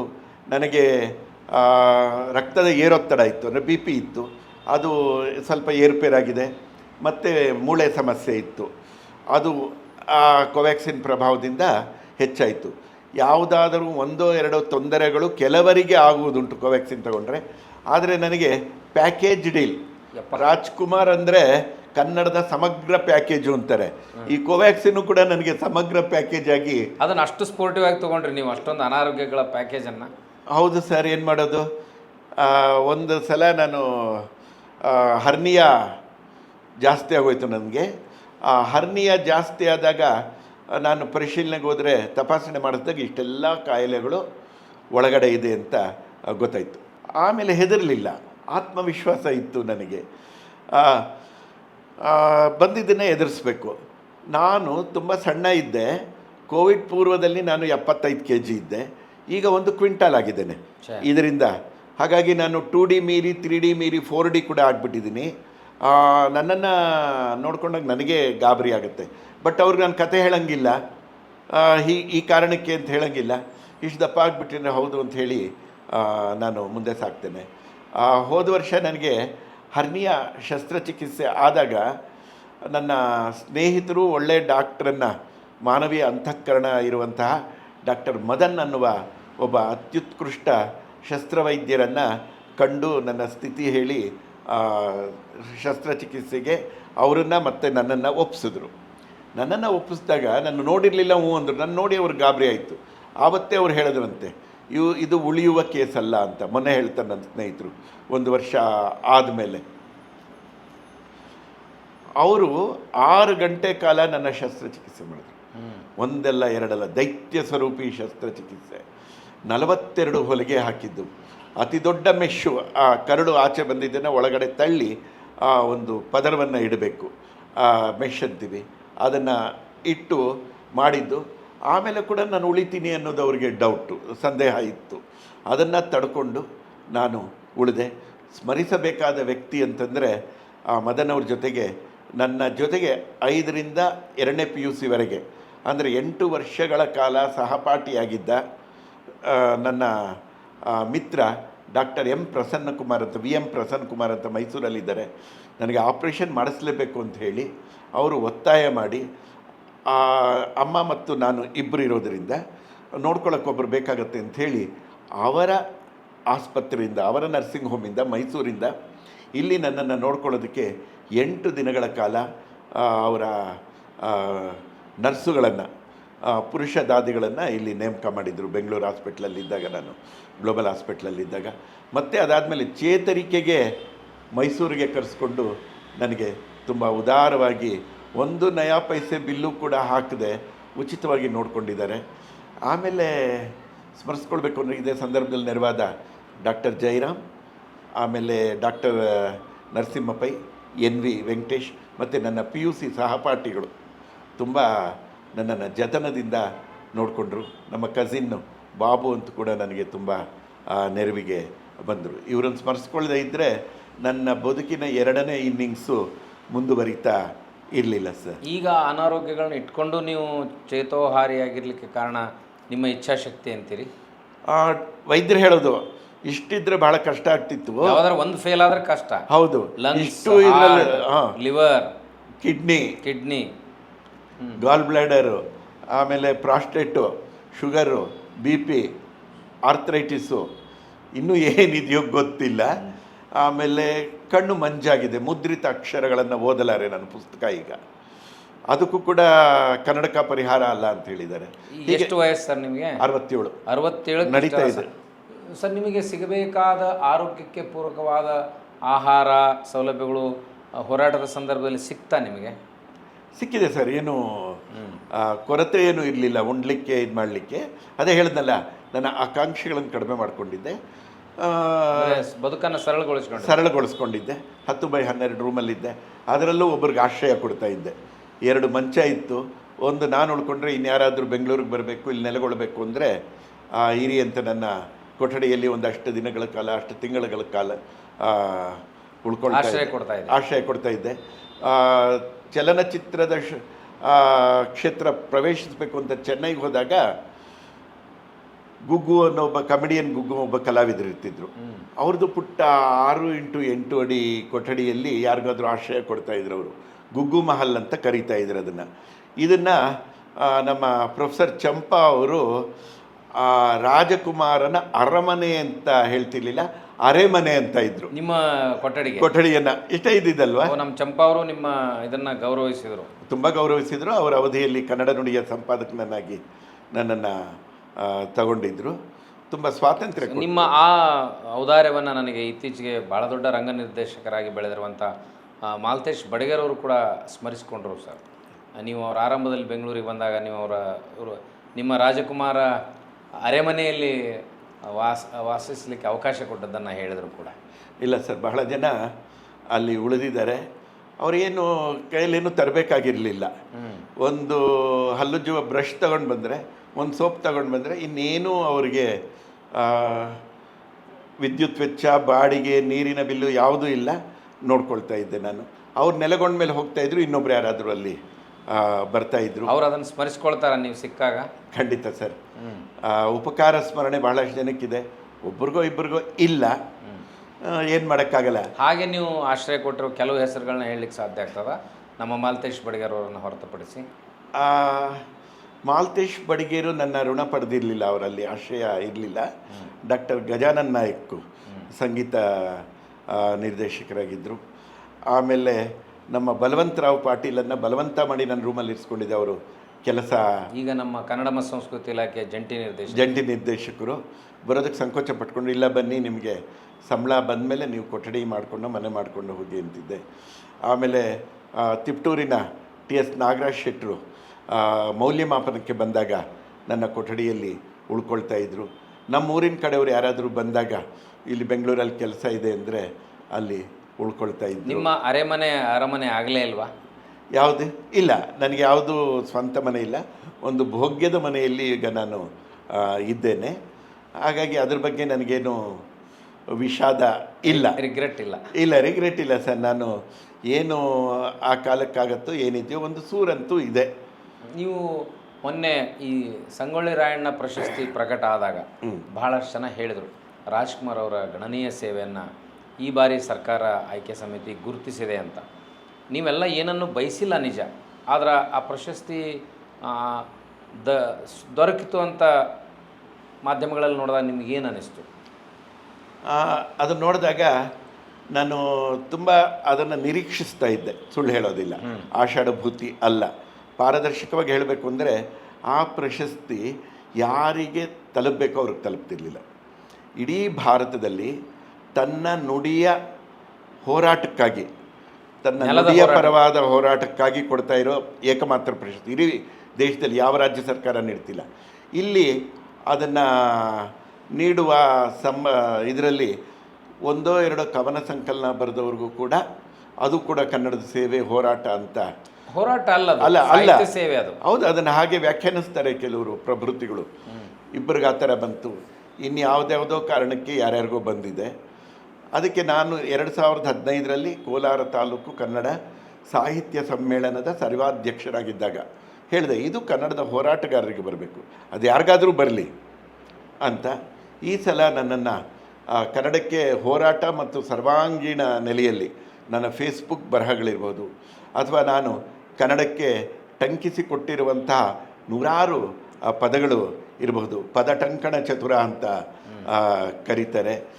ಅನೇಕ, ಅದು ಗೋಕಾಕ್ ವರದಿ ಹೋರಾಟ, ಕಾವೇರಿ ಜಲ ಪರವಾದ, ಕೃಷ್ಣಾ ಜಲ ವಿವಾದದ ಪರವಾದ ಹೋರಾಟ, ಆಮೇಲೆ ಸರೋಜಿನಿ ಮಹಿಷಿ ವರದಿ ಜಾರಿ, ದೂರದರ್ಶನ ಸ್ವತಂತ್ರವಾಗಬೇಕು, ಕರ್ನಾಟಕಕ್ಕೆ ಒಂದು ದೂರದರ್ಶನ ಬರಬೇಕು ಅಂತ, ಆಮೇಲೆ ಶಿಕ್ಷಕರಿಗೆ ಕನ್ನಡ ಬೋಧಿಸಿದ್ದೇನೆ ಹೇಗೆ ಕಲಿಸ್ಬೇಕು ಅನ್ನುವಂಥದ್ದ. ಈಗ ಸ್ಪಷ್ಟ ಬರವಣಿಗೆ ಕಮ್ಮಟಗಳು ಅಂತ ನಾನು ಮಾಡ್ತಾ ಇದ್ದೇನೆ. ಸರಿಯಾಗಿ ಬರೆಯುವಂಥದ್ದು ಹೇಗೆ ಅನ್ನುವಂಥದ್ದು ತುಂಬ ತಪ್ಪು ಮಾಡ್ತಿದ್ದಾರೆ. ಕನ್ನಡ ಬಾರದ ಸಾಹಿತಿಗಳು ಅಂತಲೇ ಒಂದು ಲೇಖನ ಬರೆದಿದ್ದೇನೆ, ಅವರು ಎಡವಬಾರ್ದು ಅಂತ. ಹೀಗೆ ಎಲ್ಲ ನೆಲೆಗಳಲ್ಲೂ ಕೂಡ ಕನ್ನಡವನ್ನು ನಾನು ನೆಟ್ಟು ಪೋಷಿಸ್ತಾ ಇರೋದನ್ನು ಕಂಡು ಈ ಸಲ ರಾಜ್ಯ ಸರ್ಕಾರ ಸಂಗೊಳ್ಳಿ ರಾಯಣ್ಣ ಪ್ರಶಸ್ತಿಗೆ ನನ್ನನ್ನು ಆಯ್ಕೆ ಮಾಡಿದೆ. ನನ್ನ ಆಸೆ ಏನು ಅಂತಂದರೆ, ಮುಂದೆ ಕೂಡ ಇದು ಕನ್ನಡ ಅಂತಂದರೆ ಯಾವುದೋ ಒಂದು ಜಾತಿಯವರಿಗೆ ಅಥವಾ ಒಂದು ಕುಲದವರಿಗೆ ಅಥವಾ ಕನ್ನಡ ಸಾಹಿತಿಗಳಿಗೆ ಸಲ್ಲುವಂಥದ್ದಲ್ಲ. ಕನ್ನಡದ ಹೋರಾಟವನ್ನು ಮಾಡಿದವ್ರಿಗೆ, ಕನ್ನಡವನ್ನು ಕಟ್ಟಿ ಬೆಳೆಸಿದವ್ರಿಗೆ ಈ ಪ್ರಶಸ್ತಿನ ಮೀಸಲಿರಬೇಕು. ಸಾಹಿತಿಗಳಿಗೆ ನೂರಾರು ಪ್ರಶಸ್ತಿಗಳಿವೆ, ಕಲಾವಿದರಿಗೆ ನೂರಾರು ಪ್ರಶಸ್ತಿಗಳಿವೆ. ಹೋರಾಟಗಾರರನ್ನು ಉತ್ತೇಜಿಸಬೇಕು, ಹುರಿದುಂಬಿಸಬೇಕು ಅಂತಂದರೆ, ಮನ್ನಿಸಬೇಕು, ಗೌರವಿಸಬೇಕು ಅಂದರೆ ಈ ಪುರಸ್ಕಾರ ಕನ್ನಡ ಹೋರಾಟಗಾರರಿಗೆ ಸೀಮಿತ ಆಗಬೇಕು. ಸರ್ಕಾರ ಇದರ ವ್ಯಾಖ್ಯೆ ಏನಿದೆ ಮತ್ತಷ್ಟು ಖಚಿತಪಡಿಸಬೇಕು. ಈಗ ಕನ್ನಡ ನಾಡು, ನುಡಿ, ನೆಲ, ಜಲ ಇವುಗಳಿಗೆ ಹೋರಾಟ ಮಾಡಿದವರಿಗೆ, ಕನ್ನಡ ಸಂಸ್ಕೃತಿಯ ಏಳಿಗೆಗೆ ನಿಸ್ವಾರ್ಥದಿಂದ ದುಡಿದವರಿಗೆ ಇದನ್ನು ಕೊಡಬೇಕು ಅಂತ ಹೇಳಿದೆ. ಮತ್ತಷ್ಟು ಬಿಗಿಯಾಗಿ ಮಾಡಿ ಯಾರಿಗೆ ಕೊಡಬಾರ್ದು ಅನ್ನೋದನ್ನು ಕೂಡ ಅಲ್ಲಿ, ಯಾರಿಗೆ ಕೊಡಬೇಕು ಅನ್ನೋದಕ್ಕಿಂತಲೂ ಯಾರಿಗೆ ಕೊಡಬಾರ್ದು ಅನ್ನೋದು. ಹೌದು. ಯಾಕೆಂದರೆ ಸಂಗೊಳ್ಳಿ ರಾಯಣ್ಣ ಪ್ರಶಸ್ತಿ ಅಂದರೆ ಸಂಗೊಳ್ಳಿ ರಾಯಣ್ಣನ ಕುಲದವರಿಗೆ ಕೊಡಬೇಕು ಅನ್ನೋ ಒಂದು ಅರ್ಥ ಆಯ್ಕೆ ಸಮಿತಿಯಲ್ಲಿ ಇರುತ್ತೆ.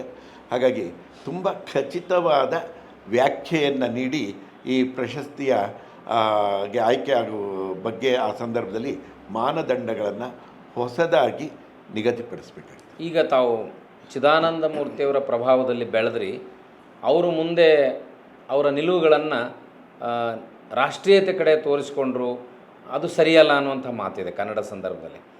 ಆದ್ದರಿಂದ ನೀವು ಅವ್ರ ಜೊತೆ ಇದ್ರಿ ಅನ್ನೋ ಕಾರಣಕ್ಕೆ ಕೆಲವರು ಅದನ್ನು ತಾತ್ವಿಕವಾಗಿ ವಿರೋಧನೂ ಮಾಡ್ತಾರೆ. ಅದಕ್ಕೇನು ಸ್ಪಷ್ಟನೆಯನ್ನು ಕೊಡಲಿಕ್ಕೆ ಬಯಸ್ತೀರಿ? ನಾನು ಚಿದಾನಂದ ಮೂರ್ತಿಯವ್ರ ಜೊತೆ 1982 ಏಪ್ರಿಲ್ 13ರಿಂದ 1990 ಜುಲೈ 1 ಇದ್ದೆ.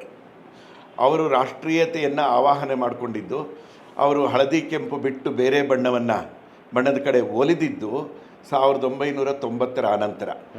ಆ ಅವಧಿಯಲ್ಲಿ ಯಾವುದು ಅವರು 2020ಕ್ಕೆ ಅವರು ತೀರ್ಕೊಂಡಿದ್ದು, ಆ 20 ವರ್ಷ ನನ್ನ ಜೊತೆಯಲ್ಲಿ ಇರಲಿಲ್ಲ. ಆವಾಗಲೇ ಅವರು ಹೆಚ್ಚು ಆ ಕಡೆ ಒಲವನ್ನು ತೋರಿಸಿದ್ದು. ಅದು ಅವರ ವೈಯಕ್ತಿಕ ನಿಲುವು. ನಾನು ಯಾವ ರಾಜಕೀಯ ಸಿದ್ಧಾಂತದ ಬೆಂಬಲಿಗನಲ್ಲ, ಆದರೆ ಅಷ್ಟು ಇಷ್ಟು ಸಮಾಜವಾದಿ ಹೋರಾಟ ಅಥವಾ ಆ ವಿಚಾರಗಳಲ್ಲಿ ನನಗೆ ವೈಚಾರಿಕ ನಿಲುವು ಎದುರಿದ್ದೀನಿ. ಆಮೇಲೆ ಬಲವೂ ಅಲ್ಲ, ನಾನು ಎಡವೂ ಅಲ್ಲ, ಎಡಪಂಥೀಯನೂ ಅಲ್ಲ, ಬಲಪಂಥೀಯನೂ ಅಲ್ಲ, ನಡುಪಂಥೀಯ. ಈ ಎರಡೂ ನಿಲುವುಗಳು ಸಿದ್ಧಾಂತಗಳ ನಡುವೆ ನಾನು ಇದ್ದೇನೆ. ಅವುಗಳ ಸಾಮೀಪ್ಯದಲ್ಲೂ ಇಲ್ಲ, ಸಮಾನ ಅಂತರದಲ್ಲಿ ದೂರ ಇಟ್ಟಿರುವಂಥದ್ದು. ಹಾಗಾಗಿ ಚಿದಾನಂದ ಮೂರ್ತಿಯವರ ಜೊತೆ ನಾನಿದ್ದಾಗ ಇದ್ದದ್ದು ಸಾವಿರ ಜನ ಇದ್ದರು. ರಾಜ್ಕುಮಾರ್ ಒಬ್ಬನೇ ಇಲ್ಲ. ಈ ರಾಜಕುಮಾರನಿಗೆ ಪ್ರಶಸ್ತಿ ತಪ್ಪಿಸಲಿಕ್ಕೆ ಒಂದು ನೆಪ ಅವರು ನನ್ನನ್ನು ವಿರೋಧಿಸಿರಬಹುದು. ಚಿದಾನಂದ ಮೂರ್ತಿ ಜೊತೆಯಲ್ಲಿ ಇದ್ದೆ ಅನ್ನೋ ಕಾರಣಕ್ಕೆ ರಾಜೀನಾಮೆಯನ್ನು ನಾನು ಕೊಟ್ಟು 1990ರಲ್ಲಿ ನಾನು ಹೊರಗಡೆ. ಚಂದ್ರಶೇಖರ್ ಪಾಟೀಲ್ ಜೊತೆಗೂ ಗುರುತಿಸಿಕೊಂಡ್ರೆ, ಚಂದ್ರಶೇಖರ್ ಪಾಟೀಲರು ಕನ್ನಡ ಸಾಹಿತ್ಯ ಪರಿಷತ್ತಿನ ಅಧ್ಯಕ್ಷರಾಗಿ 2004ರಲ್ಲಿ ಆಯ್ಕೆಯಾದಾಗ ಒಂದು ಕರೆ ಮಾಡಿ, ನೀವು ಕನ್ನಡ ನುಡಿಯ ಇದನ್ನು ಸಂಪಾದಕರಾಗಬೇಕು ಅಂತ ಕರೆದ್ರು. ನಾನು ಒಪ್ಕೊಂಡೆ. ನಾನು ಕನ್ನಡ ಸಾಹಿತ್ಯ ಪರಿಷತ್ತಿನ ಹತ್ತಿರನೇ ಇದ್ದೆ. 1 ಕಿಲೋಮೀಟ್ರ್ ಅಷ್ಟೇ ಇದ್ದಿದ್ದು. ಈಗ 1.25 ಕಿಲೋಮೀಟ್ರ್ ಆಗಿದೆ. 1.5 ಕಿಲೋಮೀಟ್ರ್ ದೂರದಲ್ಲಿ ಇದ್ದೇನೆ. ಗುರು ಚನ್ನಬಸಪ್ಪನವರು ನನ್ನಲ್ಲಿ ಕರೆಸ್ಕೊಂಡು ಗಾಂಧಿನಗರದಿಂದ ಇಲ್ಲಿಗೆ ಪರಿಷತ್ತಿನ ಹತ್ತಿರ ಇರಬೇಕು ಅಂತ. ಆಗ ಅವರ ಜೊತೆಗೆ ಇದ್ದೆ. ಹಿಂದೆ ಗುರುಚ ಅವ್ರ ಜೊತೆಗಿದ್ದೆ, ಪುನೂರ್ ಅವ್ರ ಜೊತೆಗಿದ್ದೆ, ಹರಿಕೃಷ್ಣ ಪುನೂರ್ ಜೊತೆಗೆ ನೀವಿದ್ರಿ. ಹೌದು. ಏನೇ ಕನ್ನಡದ ಡ್ರಾಫ್ಟಿಂಗ್ ಬೇಕು ಅಂದರೆ, ಕರಡು ಪ್ರಾರೂಪಣೆ ಮಾಡಬೇಕು ಅಂದರೆ ನನ್ನನ್ನು ಕರೆಸ್ತಾ ಇದ್ದರು. ಮನೆ ಹತ್ತಿರ ಇತ್ತು. ಅವರಿದ್ದಾಗ ನನ್ನ ಹತ್ರ ಸನಿಹವಾಣಿ ಬಂದಿತ್ತು, ಮೊಬೈಲ್ ಬಂದಿತ್ತು. ಮೊದಲೆಲ್ಲ ನಮ್ಮ ಮನೆಗೆ ಯಾರನ್ನಾದರೂ ಕರೆಸಿ ಬರಬೇಕಂತ. ನೀವು ನಮ್ಮ ಮೊಬೈಲ್ಗೆ ಸನಿಹವಾಣಿ ಅಥವಾ ಜಂಗಮವಾಣಿಯಲ್ಲಿ ಯಾವುದನ್ನು ಅಂದರೆ ಭಾಳ ಸೂಕ್ತ ಇರ್ತದೆ ಅನ್ನಿಸ್ತದೆ. ನಾನು ಅದಕ್ಕೆ ಸನಿಹವಾಣಿ ಅಂತ ಟಂಕಿಸಿ ಕನ್ನಡ ನುಡಿ ಸಂಪಾದಕನಾಗಿದ್ದಾಗ ಒಂದು ಸಂಪಾದಕೀಯ ಬರೆದೆ. ಜಂಗಮ ಅಂದರೆ ಎಲ್ಲ ಕಡೆಗೂ ತಗೊಂಡು ಹೋಗುವಂಥದ್ದು. ಆದರೆ ಪಾರಿಭಾಷಿಕ ಪದಗಳಿಗೆ ಅಪ್ಪಿತಪ್ಪಿಯೂ ಕೂಡ ಒಂದು ಧಾರ್ಮಿಕವಾದ ಇದು ಉಂಟಾಗಬಾರ್ದು. ಜಂಗಮ ಅನ್ನೋ ಪದ ಧಾರ್ಮಿಕ ಅಂತ ಅಲ್ಲಲ್ಲ. ಚಲನಶೀಲತೆ ಒಪ್ಕೊಳ್ತೀನಿ. ಸರಿಹ ಅಂದರೆ ಜೊತೆಯಲ್ಲೇ ಇರುತ್ತೆ ಅನ್ನೋ ಇದರಲ್ಲಿ ಅರ್ಥದಲ್ಲಿ ನಾನು ಬಳಸಿದೆ. ಆಮೇಲೆ ಸ್ಮಾರ್ಟ್ಫೋನ್ ಬಂದಾಗ ಇದನ್ನು ನಾನು ಚತುರವಾಣಿ ಅಂತ ಮಾಡಿದೆ. ಕೊರಿಯರಿಗೆ ಪತ್ರಚಾರಿಕೆ ಅಂತ ಮಾಡಿದೆ. ಅಪ್ಡೇಟ್ ಅನ್ನೋದಕ್ಕೆ ಕನ್ನಡ ಪದ ಇಲ್ಲ, ಅಧುನಾತನ ಅಂತ ಬಳಸ್ತಾ ಇದ್ರು ಗುರುದತ್ ಅವರೆಲ್ಲ. ಅದು ಭಯಂಕರವಾಗಿದೆ ಅಂತ ಇದ್ರು ಜನ. ನಾನು ಅಪ್ಡೇಟ್, ಅಪ್ಡೇಷನ್ ಇವಕ್ಕೆಲ್ಲ ಇಂತೇದನ, ಇಂತೇದಿಸು, ಇಂತೇದಿತ, ಅಪ್ಡೇಟೆಡ್ ಇಂತೇದಿತ, ಅಪ್ಡೇಟ್ ಇಂತೇದಿಸು, ಹೀಗೆ ಪದಗಳನ್ನು ಸೃಷ್ಟಿ ಮಾಡುವಂಥದ್ದು. ಇವತ್ತು ಕೂಡ ಯಾರಾದರೂ ಒಂದು ಪದ ಸೃಷ್ಟಿ ಮಾಡಿ ಕೊಡಿ, ನೀವು ಆಡಳಿತ ಕನ್ನಡದಲ್ಲಿ ಬೋಧಕರಾಗಿದ್ದೀರಿ ಅಂದಾಗ ಸಂತೋಷದಿಂದ ಪ್ರಯತ್ನಿಸ್ತೇನೆ. ಯಾವಾಗ ಪ್ರಯತ್ನಿಸ್ತೇನೆ ಅಂದರೆ ಇಂಗ್ಲೀಷ್ ಪದವೇ ಅದು ಸೂಕ್ತ ಅಂತಂದರೆ ಅದನ್ನು ಹಾಗೆ ಬಿಡಿ ಅಂತೇನೆ. ಇಲ್ಲ ಬೇಕಾಗಿದೆ ಅಂತ ಅನ್ನಿಸಿದಾಗ ಪದವನ್ನು ಸೃಷ್ಟಿಸಿ. ಇತ್ತೀಚೆಗೆ ನಮ್ಮ ಕನ್ನಡ ಅನ್ನುವಂಥ ಮಹಾಪ್ರಾಣ ಇಲ್ಲದ ಕನ್ನಡ ಬಂದಿದೆಯಲ್ಲ, ಅದ್ರ ಬಗ್ಗೆ ನಿಮ್ಮ ಅಭಿಪ್ರಾಯ? ಭಾಷೆ ಹರಿಯುವ ಸಲಿಲ, ಯಾವತ್ತೂ ಅದು ಮುಂದಕ್ಕೆ ಹೋಗುತ್ತೆ. ಗೋಪಾಲಕೃಷ್ಣ ಅಡಿಗರು ಹಿಂದಕ್ಕೆ ನೋಡುತ್ತಾ ಮುಂದಕ್ಕೆ ದುಡುಕುತ್ತಾ ನದಿಯಂತಿದರ ವಿಹಾರ ಅನ್ನತ್ತೆ. ಗ್ರಾವಿಟೇಷನಲ್ ಫೋರ್ಸ್ ಅಂದರೆ ಗುರುತ್ವಾಕರ್ಷಣ ಶಕ್ತಿ ಎಲ್ಲಿರುತ್ತೋ ಅಲ್ಲಿಗೆ ಭಾಷೆ ಹೋಗುತ್ತೆ. ಹಾಗಾಗಿ ಎಲ್ಲರ ಕನ್ನಡ ಅನ್ನುವಂಥದ್ದು ಮಹಾಪ್ರಾಣ ಅಕ್ಷರಗಳನ್ನು ತೆಗೆದು ಕೂಡಲೇ ಸಂಸ್ಕೃತವನ್ನು ತೆಗೆದುಬಿಟ್ಟಂಗಾಗತ್ತೆ, ಕನ್ನಡ ಕಲೀಲಿಕ್ಕೆ ಸುಲಭ ಆಗತ್ತೆ ಎನ್ನುವ ಒಂದು ನಿಲುವೇನಿದೆ ಅವು ಒಂದು ಗುಂಪಿನದು. ಅದು ಸಾರ್ವತ್ರಿಕವಾಗಿ ಪ್ರಕಟವಾಗಿರುವಂಥದ್ದು ಅಲ್ಲ. ಮಹಾಪ್ರಾಣ ಇರದೆ ಹೋದರೆ ಕನ್ನಡ ಸುಂದರವಾಗಿ ಕಾಣೋದಿಲ್ಲ. ಇಲ್ಲ ಸರ್, ನಮ್ಮ ಧ್ವನಿಗಳು ನಾನು ಇಷ್ಟೊತ್ತು ಮಾತಾಡಿದ್ದು ಸಶಕ್ತವಾಗಿ ಬಂದಿದ್ರೆ ಅದು ಆ ಅಕ್ಷರ ಸೌಂದರ್ಯ. ಅಂದರೆ ವಿಷಯದಲ್ಲಿ ರಾಜ್ಕುಮಾರ್, ಕನ್ನಡದ ಉಚ್ಚಾರದ ವಿಷಯದಲ್ಲಿ ಕನ್ನಡಕ್ಕೆ ರಾಜ್ಕುಮಾರ್ ಅವರು ಬಹಳ ಆದರ್ಶಪ್ರಾಯ ಅಂತಾರೆ. ಸ್ಪಷ್ಟತೆ, ಭಾಷಾ ಶುದ್ಧತೆ ವಿಷಯ ಬಂದಾಗ ಸೊ ಅಲ್ಲಿ ಆ ಮಹಾಪ್ರಾಣನೇ ಅದರ ಸೌಂದರ್ಯ. ಅದಕ್ಕೆ ನೀವೇನು ಹೇಳಲಿಕ್ಕೆ ಬಯಸ್ತೀರಿ ಸರ್? ಕನ್ನಡ ಲಿಪಿ ಇದೆಯಲ್ಲ, ಅದು ಸರ್ವಾಂಗ ಸುಂದರವಾದದ್ದು ಅಂತ ರಾಜ್ಕುಮಾರ್ ಹೇಳ್ತಾರೆ. ಕನ್ನಡ ಭಾಷೆ, ಕನ್ನಡ ಲಿಪಿಯ ಬಗ್ಗೆ ವಿನೋಬಾ ಭಾವೆ ಅವರು ಮಹಾರಾಷ್ಟ್ರದವರು, ಭೂದಾನ ಚಳವಳಿ ನಾಯಕರು, ಅವರು ಮೊದಲೇ ಹೇಳಿರ್ತಾರೆ ಏನು ಅಂದರೆ ಕನ್ನಡ ಲಿಪಿ ವಿಶ್ವದ ಲಿಪಿಗಳ ರಾಣಿ. ಅದನ್ನು ಸಂಕ್ಷಿಪ್ತಗೊಳಿಸಿ ಹೇಳೋದಿದ್ರೆ ಕನ್ನಡ ವಿಶ್ವದ ಲಿಪಿಗಳ ರಾಣಿ ಅಂತ ಅವ್ರು ಹೇಳಿದ ಮೇಲೆ ಒಂದು 3-4 ದಶಕ ಆದಮೇಲೆ ಅಮೇರಿಕದ ವಾಷಿಂಗ್ಟನ್ನಲ್ಲಿ ನಡೆದಂತಹ ವಿಶ್ವಲಿಪಿ ಪ್ರದರ್ಶನ, ವಿಶ್ವದ ಲಿಪಿಗಳನ್ನೆಲ್ಲ ಅಲ್ಲಿ ಪ್ರದರ್ಶನ ಮಾಡಿದಾಗ ಕನ್ನಡ ಲಿಪಿಯನ್ನು ಲಿಪಿಗಳ ರಾಣಿ ಅಂತ ಹೇಳ್ತಾರೆ. ಅದು ಸ್ಪರ್ಧೆ ಅಲ್ಲ, ಪ್ರದರ್ಶನ.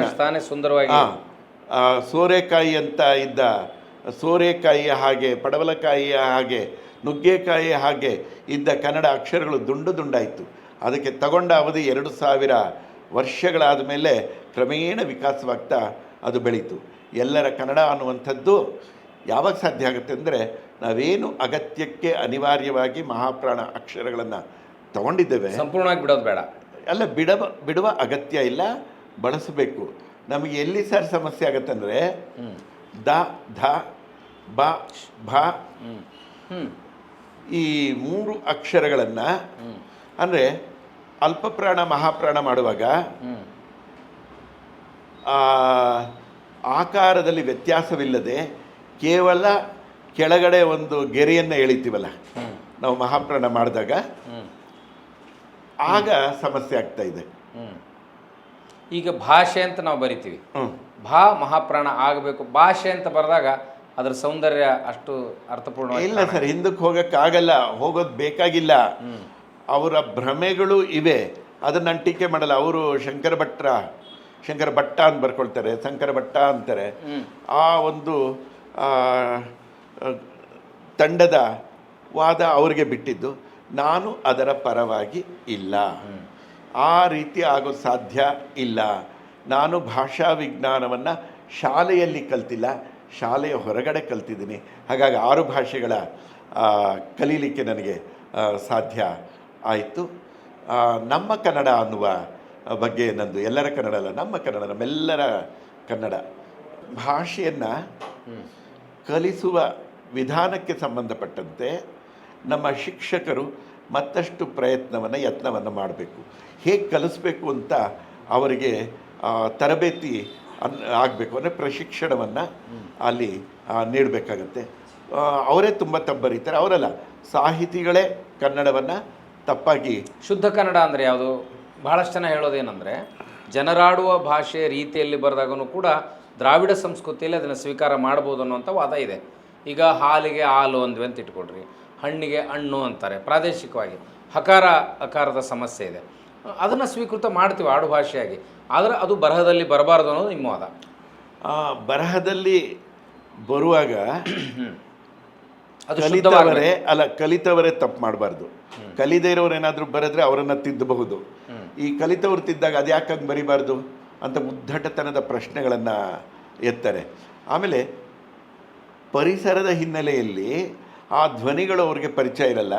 ಇನ್ನೊಂದು ಕಾರಣ ಅಂತಂದರೆ, ನಾವು ಕನ್ನಡವನ್ನು ತಪ್ಪು ಮಾತಾಡಬಾರ್ದು ಅನ್ನೋ ಒಂದು ಕಾರಣಕ್ಕೆ ಒತ್ತು ಎಲ್ಲಿ ಕೊಡ್ತಾರೆ ಅಂದರೆ, ಅಕಾರದ ಉಚ್ಚಾರಣೆಯಲ್ಲಿ ಹಕಾರ ಹೇಳ್ತಾರೆ, ಹಕಾರದ ಕಡೆಯಲ್ಲಿ ಅವರು ಅಕಾರ ಹೇಳ್ತಾರೆ.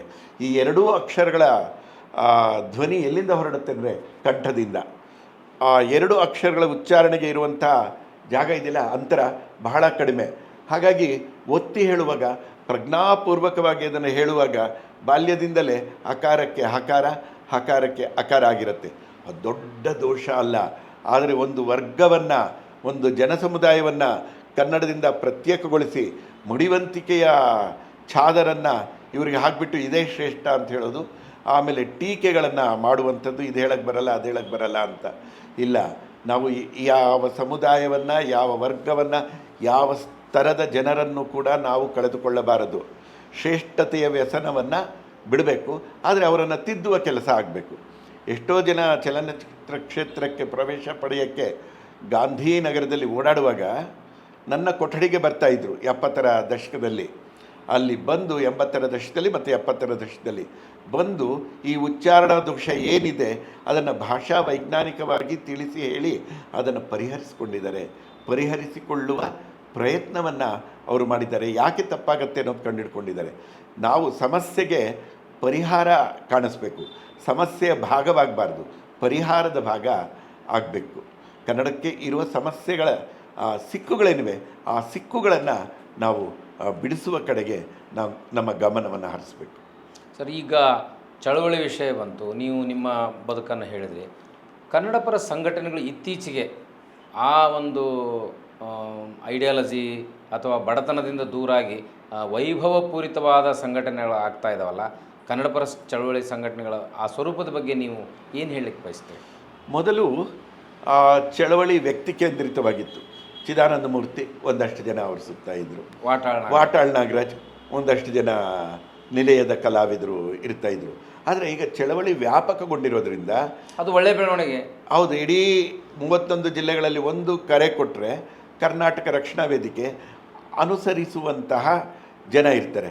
ಹಾಗಾಗಿ ಅವ್ರದ್ದೇ ಮಾರ್ಗಗಳನ್ನು ಅವರು ಕಂಡುಹಿಡ್ಕೊಳ್ಳುವಾಗ ಕೆಲವು ದೌರ್ಬಲ್ಯಗಳಿಗೆ, ಆಸೆಗಳಿಗೆ, ಆಕಾಂಕ್ಷೆಗಳಿಗೆ ಮಣೆ ಹಾಕಿರೋದು ಕೂಡ ಉಂಟು. ಆದರೆ ಅದನ್ನು ನಿರಾಕರಿಸಿದ್ರೆ ಬೇರೆ ಇವರು ಯಾರೂ ಇಲ್ಲ, ಶಕ್ತವಾಗಿಲ್ಲ. ಈಗ ಚಿದಾನಂದ ಮೂರ್ತಿಗಳಿಲ್ಲ, PV ನಾರಾಯಣ್, GK ಸತ್ಯ ಇಲ್ಲ, ವಾಟಾಳ್ ಅವರು 91 ವರ್ಷ ಅವರಿಗೆ. ಹಾಗಾಗಿ ನಾವು ಅವರನ್ನು ನಿರಾಕರಿಸುವಾಗಿಲ್ಲ, ಇವರೇ ಆಸರೆ. ಇದಕ್ಕಿನ್ನ ಒಂದು ಆದರ್ಶಪ್ರಾಯವಾದ ಸಾರಸ್ವತ ಲೋಕದ ದಿಗ್ಗಜನೆ ಕೈ ಹಿಡಿದು ಮುನ್ನಡೆಸುವಂತಹ ಚಳವಳಿ ಬಂದರೆ ಅದನ್ನು ಆಯ್ಕೆ ಮಾಡ್ಕೋಬೋದು. ಆದರೆ ಈಗ ಇದು ಅನಿವಾರ್ಯ, ಇದು ಬೇಕಾಗಿದೆ. ಆದರೆ ಅವರು ಕೂಡ ಅಂತರೀಕ್ಷಣೆ ಮಾಡಿಕೊಂಡು ಹೋರಾಟಗಳನ್ನು ಸಕ್ರಿಯವಾಗಿ ನಡೆಸಬೇಕು. ಏಟು ತಿನ್ನಕ್ಕೆ ನಾವು ಹೋಗೋದಿಲ್ಲ. ನನಗೊಂದು ಸಲ 6-7 ಏಟು ಬಿದ್ದು ತೋಳಿಗೆ ಮುರಿದೋಗೋ ಸ್ಥಿತಿ ಬಂತು. ಭಾಳ ಕಷ್ಟ. ನಮ್ಮಂಥವರು ದೈಹಿಕವಾಗಿ ದುರ್ಬಲರಾಗಿರುವಂಥವ್ರು ಏಟು ತಿನ್ನೋದವ್ರು ಚಳವಳಿಗಾರರು. ಸರ್ಕಾರ ಮಣಿಯೋದು ಕೂಡ ಆ ಮಾತಿಗೆ, ಆ ಹೋರಾಟಕ್ಕೆ. ಸಾತ್ವಿಕವಾದ ಮಾತುಗಳು ಎಷ್ಟು ಹೇಳಿದ್ರು ಸಾಲದು. ಗೋಕಾಕ್ ಚಳವಳಿಯಲ್ಲೇ ಎಷ್ಟೆಲ್ಲ ರೀತಿ ನಾವು ಹೇಳಿದ್ರು ಕೂಡ ಮಣಿದಿದ್ದು ಡಾಕ್ಟರ್ ರಾಜ್ಕುಮಾರ್ ಅವರ ಬಂದ ಮೇಲೆ ಆ ಚಲನ ಇದು ತೀವ್ರಗೊಂಡಿದ್ದು, ಆ ಚಳವಳಿ ರಾಜ್ಕುಮಾರ್ ಬಂದ ಮೇಲೆ. ಹಾಗಾಗಿ ಸರ್ಕಾರದ ಜೊತೆಗೆ ಮಾತನಾಡಬೇಕು. ಅಂದರೆ ಅದಕ್ಕೆ ಅರ್ಥವಾಗುವ ಪರಿಭಾಷೆಯಲ್ಲೇ ನಮ್ಮ ಹೋರಾಟನೂ ಇರಬೇಕಾಗತ್ತೆ. ಹಾಗಾಗಿ ಇವರು ಮಾಡ್ತಾ ಇರೋದೆಲ್ಲ ಸರಿ ಅಂತ ನಾನು ಸಮರ್ಥಿಸ್ಕೊಳ್ಳೋದಿಲ್ಲ. ಅನಿವಾರ್ಯವಾಗಿದೆ. ನಮಗೆ ಆಯ್ಕೆಗೆ ಇವಾಗ ಅವಕಾಶ ಇಲ್ಲ. ಆಯ್ಕೆಗೆ ಅವಕಾಶ ಬಂದಾಗ ಇನ್ನೊಂದು ಮಾರ್ಗವನ್ನು ನಾವು ಕಂಡುಹಿಡ್ಕೋಬಹುದು. ನೀವು ಇಷ್ಟೆಲ್ಲ ಅನಾರೋಗ್ಯ, ವಯೋಮಾನಸ ಅನಿರೀಕ್ಷಿತವಾಗಿ ಬಂದಿರೋ ಎಲ್ಲ ಕಾರಣಗಳಿಂದ ಬದುಕು ಸ್ವಲ್ಪ ದುಸ್ತರ ಆಗಿದೆ ಅಂತ ನಮ್ಗೆ ಅನ್ನಿಸ್ತದೆ. ಈಗ ನಿಮ್ಮ ಚಟುವಟಿಕೆಗಳೇನು, ಯಾವ ರೀತಿ ನೀವು ನಿಮ್ಮ ಬದುಕನ್ನು ಈಗ ಕನ್ನಡದ ಪರವಾಗಿ ಮುನ್ನಡೆಸ್ಕೊಂಡು ಹೋಗ್ತಾ ಇದ್ದೀರಿ? ನಾನು ಈ ರಾಜ್ಯದ 31 ಜಿಲ್ಲೆಗಳಲ್ಲಿ ಕನ್ನಡವನ್ನು ಕಟ್ಟುವ ಕೆಲಸ ಕಳೆದ 45 ವರ್ಷಗಳಿಂದ ನಾನು ಮಾಡ್ತಾಯಿದ್ದೇನೆ. ಅದರಲ್ಲಿ ನನ್ನನ್ನು ತೊಡಗಿಸ್ಕೊಳ್ದೇ ಇರೋ ಜಿಲ್ಲೆಗಳು ಒಂದು ಚಾಮರಾಜನಗರ, ಇನ್ನೊಂದು ಗದಗ. ಈಗ ಗದಗ ಜಿಲ್ಲೆಯವರು ಕೂಡ ನೀವು ಇಲ್ಲಿಗೆ ಬಂದು ನನ್ನನ್ನು ಅಲ್ಲಿಗೆ ಹೇಳ್ಕೊಂಡು ಹೋದ ಹಾಗೆ ಆಯಿತು. ನಾನು ಈಗ ಮನೆಯಲ್ಲಷ್ಟೇ ನನ್ನ ಓಡಾಟ ಇರುತ್ತೆ, ಮನೆಯ ಅರ್ಧ ಭಾಗದಲ್ಲಷ್ಟೇ. ಅಲ್ಲಿ ನನ್ನ ಸನಿಹವಾಣಿಯ ಮೂಲಕ ಲೇಖನಗಳನ್ನು ಬರೀತಾ ಇರ್ತೇನೆ, ತಿದ್ದುತ್ತಾ ಇರ್ತೇನೆ. ನಾನು ಹಿಂದೆ ಹೇಳಿದಂತೆ ರಾತ್ರಿ 9ರಿಂದ 12 ಗಂಟೆವರೆಗೆ ಕನ್ನಡದಲ್ಲಿ ಯಾರಿಗೆ ಏನೇ ಅನುಮಾನ ಇದ್ದರೂ ಕೂಡ ನಾನು ಪರಿಹರಿಸ್ತೇನೆ. ಪಠ್ಯಾಧಾರಿತವಾಗಿರಬಾರ್ದು. ಸರ್, ನಮ್ಮ ಮಗುಗೆ ಒಂದು ಅರ್ಧ ಗಂಟೆ ಪಾಠ ಮಾಡಿ, ನನ್ನ ಮಗುಗೆ ಒಂದು ಅಸೈನ್ಮೆಂಟ್ ಮಾಡಿಸ್ಬಿಡಿ, ಇಲ್ಲ. ಕನ್ನಡದ ನೀತಿ ನಿರೂಪಣೆ, ಅನುಷ್ಠಾನ, ತತ್ವ ಪಾಲಿಸಿ ಹೋರಾಟಗಳು, ಈ ಎಲ್ಲ ವಿಚಾರಗಳನ್ನು ಕೂಡ ನಾನು ಅಲ್ಲಿ ಸಾದರಪಡಿಸ್ತೇನೆ. 22 ವರ್ಷಗಳಿಂದ ಅದು ನಡೀತಾ ಇರುವಂಥದ್ದು. ನನ್ನ ಮೊಗಸಾಲೆಯಲ್ಲಿ, ಹಾಗೆ ಜಗಲಿ, ಮೊಗಸಾಲೆ ಫೇಸ್ಬುಕ್, ಜಗಲಿ ವಾಟ್ಸಪ್, ಅಲ್ಲಿ ಕಂಡ ತಪ್ಪುಗಳನ್ನು ಅವರಿಗೆ ಒಬ್ಬರಿಗೆ ಮಾತ್ರ ತಿಳಿಯೋ ಹಾಗೆ ನಾನು ತಿಳಿಸ್ತೇನೆ. ಕರೆ ಮಾಡಿ ಕೂಡ ನಾನು ಮೆಸೆಂಜರ್ ಕರೆ, ವಾಟ್ಸಪ್ ಕರೆ ಮೂಲಕ ಅವರಿಗೆ ತಿಳಿಸ್ತೇನೆ. ಬೆಂಗಳೂರು ಮತ್ತು ಸುತ್ತಮುತ್ತಲ ಇದರಲ್ಲಿ ಯಾರೇ ಕರೆದರೂ ಕಾರ್ಯಕ್ರಮಕ್ಕೆ ನನಗೆ ವೇದಿಕೆ ಇದ್ದಾಗ ನಾನು ಹೋಗ್ತೇನೆ. ಬೇರೆ ಕಾರ್ಯಕ್ರಮಗಳಿಗೆ ನನ್ನನ್ನು ಕರ್ಕೊಂಡು ಹೋಗೋದಕ್ಕೆ ಬಿಡೋದಕ್ಕೆ ಕರೆದಾಗ ನಾಗರಾಜ್ ಅಂತಿದ್ದಾರೆ, ದಾಸ ನಾಗರಾಜ್ ಅಂತ, ಅವರು ನನ್ನ ಯೋಗಕ್ಷೇಮವನ್ನು ನೋಡ್ಕೊಳ್ಳೋಕ್ಕೆ ಆಗಾಗ ಬರ್ತಾರೆ. ಅವ್ರನ್ನ ಕರೆದ್ರೆ ಅವ್ರು ಕರ್ಕೊಂಡು ಹೋಗ್ತಾರೆ, ಮನೆಗೆ ಕರ್ಕೊಂಡು ಬಂದು ಬಿಡ್ತಾರೆ. ಎಲ್ಲೋ ಯಾವುದೋ ಒಂದು ಋಣ ನಾವು ಇನ್ನೊಬ್ಬರಿಗೆ ಮಾಡಿದ್ದು ಅವರಿಂದಲೇ ನಮಗೆ ಸಿಗದೆ ಹೋದರೂ ಕೂಡ ಅವರಿಂದ ಈ ದಾಸ ನಾಗರಾಜು, VM ಪ್ರಸನ್ನಕುಮಾರು, ಡಾಕ್ಟರ್ ಜೈರಾಮ್, ವೆಂಕಟೇಶು, ಈ ವ್ಯಕ್ತಿಗಳಿಂದ, ಈ ಥರದ ಮೂಲಗಳಿಂದ ನನ್ನ ಯೋಗಕ್ಷೇಮವನ್ನು ನೋಡಿಕೊಳ್ಳುವಂತಹ ಕೆಲಸ ಆಗ್ತಾಯಿದೆ. ಸಂಗೊಳ್ಳಿ ರಾಯಣ್ಣ ಪ್ರಶಸ್ತಿಯನ್ನು ಹೊರತುಪಡಿಸಿ ಈ ಹಿಂದೆ ನಿಮಗೆ ಸರ್ಕಾರ, ಪ್ರಾಧಿಕಾರ, ಅಕಾಡೆಮಿ ಎಲ್ಲಿಯಾದರೂ ಗುರುತಿಸಿ ಸ್ಥಾನಮಾನಗಳನ್ನು ಕೊಟ್ಟಿದ್ದಿದೆಯಾ? ಸಾಹಿತ್ಯ ಪರಿಷತ್ತನ್ನು ಹೊರತುಪಡಿಸಿ ಸ್ಥಾನಮಾನ ಕೊಟ್ಟಿಲ್ಲ. ಬೆಂಗಳೂರು ಮಹಾನಗರ ಪಾಲಿಕೆ 2018ರಲ್ಲಿ ಕೆಂಪೇಗೌಡ ಪ್ರಶಸ್ತಿ ಕೊಟ್ಟಿದೆ. 2019ಕ್ಕೆ ಕನ್ನಡ ಪುಸ್ತಕ ಪ್ರಾಧಿಕಾರ ಡಾಕ್ಟರ್ GP ರಾಜರತ್ನಂ ಸಾಹಿತ್ಯ ಪರಿಚಾರಿಕೆ ಪ್ರಶಸ್ತಿಯನ್ನು ಕೊಟ್ಟಿದೆ. ಕೋಲಾರ ಜಿಲ್ಲಾ ಆಡಳಿತ 2018ಕ್ಕೆ ಜಿಲ್ಲಾ ರಾಜ್ಯೋತ್ಸವ ಪುರಸ್ಕಾರವನ್ನು ಕೊಟ್ಟಿದೆ. ಸಂಘ ಸಂಸ್ಥೆಗಳು ಕನ್ನಡ ಕಟ್ಟಾಳು, ಕನ್ನಡ ಸನ್ಮಿತ್ರ, ಕನ್ನಡ ವೈಜಯಂತಿ, ಕನ್ನಡ ಚಿಂತನ ರತ್ನ, ಹೀಗೆ ಮತ್ತು ಶ್ರೇಷ್ಠ ಪರಿಚಾರಕ ಪ್ರಶಸ್ತಿಗಳು, ಹೀಗೆ ಒಟ್ಟು ಒಂದು 20 ಪ್ರಶಸ್ತಿಗಳಿಗೆ ನನ್ನನ್ನು ಭಾಜನರಾಗಿಸಿದ್ದಾರೆ. ಆದರೆ ಆ ಸಾಹಿತ್ಯ ಪರಿಷತ್ತಿನ ಜೊತೆಗೆ ನನ್ನ ನಂಟಿಗೆ 48 ವರ್ಷ ಆದರೂ ಯಾವ ಕಾರಣಕ್ಕೂ ಏನೋ ನನಗೆ ಅಲ್ಲಿ ಕನ್ನಡ ಹೋರಾಟಗಾರರಿಗೆ ನೀಡುವಂತಹ 4 ದತ್ತಿ ಪ್ರಶಸ್ತಿಗಳಿವೆ. ಆ ಯಾವ ಪ್ರಶಸ್ತಿಗೂ ಕೂಡ ಇದುವರೆಗೆ ನಾನು ಭಾಜನನಾಗಿ. ಏನಿರ್ಬೋದು ಕಾರಣ ಅಂತೀರಿ? ನೀವು ಇಷ್ಟು ದಿವಸ ಇದ್ರ ಒಳಗಡೆ ಇದ್ದೀರಲ್ಲ, ಏನಾರು ಇದು ಹುನ್ನಾರ ಇದೆಯಾ ಅಥವಾ ಏನು ಕಾರಣ ಇರ್ಬೋದು? ಹಿತ್ತಲ ಗಿಡ ಸಹಜವಾಗಿ ನಮಗೆ ನೋವಾಗತ್ತೆ, ಆ ಮಾತು ಬೇರೆ. ಬಟ್ ಕಾರಣವೂ ಬೇಕಲ್ಲ. ವಾಸ್ತವವಾಗಿ ನಮ್ಮ ಕನ್ನಡ ಪರ ಜನರಿಗೆ ಅದು ಏನಿದೆ ಅಂತ ಗೊತ್ತೂ ಆಗಬೇಕಲ್ಲ. ಹಿತ್ತಲ ಗಿಡ ಮದ್ದಲ್ಲ. ನನ್ನ ನೆರವು ತಗೊಂಡಿದ್ದಾರೆ, ನನ್ನನ್ನು ತೊಡಗಿಸ್ಕೊಂಡಿದ್ದಾರೆ, ಅವರೇ ಕೊಟ್ಟಿಲ್ಲ. ಈಗ ಎಲ್ಲರೂ ಕೇಳ್ತಾ ಇರೋ ಪ್ರಶ್ನೆ ಅದು. ನೀವು ಪರಿಷತ್ತನ್ನು ತವ್ರ ಮನೆ ಅಂತೀರಿ ಅಂದರೆ ನಾವು ಈ ದೃಷ್ಟಿಯಿಂದ ಪರಿಷತ್ತನ್ನು ಎಚ್ಚರಿಸ್ಬೇಕಂದಂಗೆ ಆಯಿತು. ಎಚ್ಚರಿಸುವ ಕೆಲಸ ಅಲ್ಲ, ನೆನಪಿಸುವ ಕೆಲಸ ಮಾಡಿದ್ರೆ ಸಾಕು. ಅಲ್ಲಿ ಪ್ರಜಾಸತ್ತಾತ್ಮಕವಾಗಿ ತೀರ್ಮಾನಗಳನ್ನು ತಗೊಳ್ಬೇಕು ಅಂತ. ಇಲ್ಲದೇ ಇದ್ದರೆ ಪರಿಷತ್ತಿನ ಆಯ್ಕೆ ತನ್ನ ಇದನ್ನು ಗೌರವವನ್ನು ಕಡಿಮೆ ಮಾಡ್ಕೊಳ್ಳುತ್ತೆ ಅಂತ ಆಗಿಬಿಡತ್ತೆ ಅಂತ ಹೇಳಿರುವ ಜನ ಇದ್ದಾರೆ. ಈಗ ನನಗೆ ಪ್ರಶಸ್ತಿ ಬಂದಿರೋದನ್ನು ಪತ್ರಿಕೆಗಳು ಒಂದೊಂದಾಗಿ ಸಂಭ್ರಮಿಸ್ತವೆ. ಪ್ರಜಾವಾಣಿಯಲ್ಲಿ ಒಂದು ಲೇಖನ ಬಂತು, ಉದಯವಾಣಿಯಲ್ಲಿ ಒಂದು ಲೇಖನ ಬಂತು. ಈಗ 21 ನಿನ್ನೆ ವಿಧಾನಸಭಾ ಅಧಿವೇಶನ ಮುಗಿದಿರೋದ್ರಿಂದ ಸಾಲಾಗಿ ಕನ್ನಡ ಮತ್ತು ಕನ್ನಡೇತರ ಪತ್ರಿಕೆಗಳಲ್ಲೂ ಕೂಡ ನನ್ನ ಬಗ್ಗೆ ಲೇಖನಗಳು ಪ್ರಕಟವಾಗುತ್ತೆ. ತಮಿಳರಿಗೆ ಕನ್ನಡ ಕಲಿಸಿದ್ದೇನೆ, ಇಲ್ಲಿ ಹೊಂದಿಕೊಂಡು ಬಾಳೋದ್ರಿಂದ ಹೇಳಿದ್ದೇನೆ. ಮುಸ್ಲಿಮರಿಗೆ ಈ ಪ್ರಧಾನ ದಾರಿಗೆ ಸೇರಲಿಕ್ಕೆ ಏನು ಬೇಕೋ ಅದನ್ನು ನಾನು ಮಾಡಿದ್ದೇನೆ. ತೆಲುಗಿನವರ ಜೊತೆಗೆ ಆ, ಒಡನಾಡಿದ್ದೇನೆ. ಎಲ್ಲರೂ ಕೂಡ ಪ್ರೀತಿಯಿಂದ 21 ಕಳೀಲಿ ಅಂತ ಹೇಳಿದ್ದಾರೆ.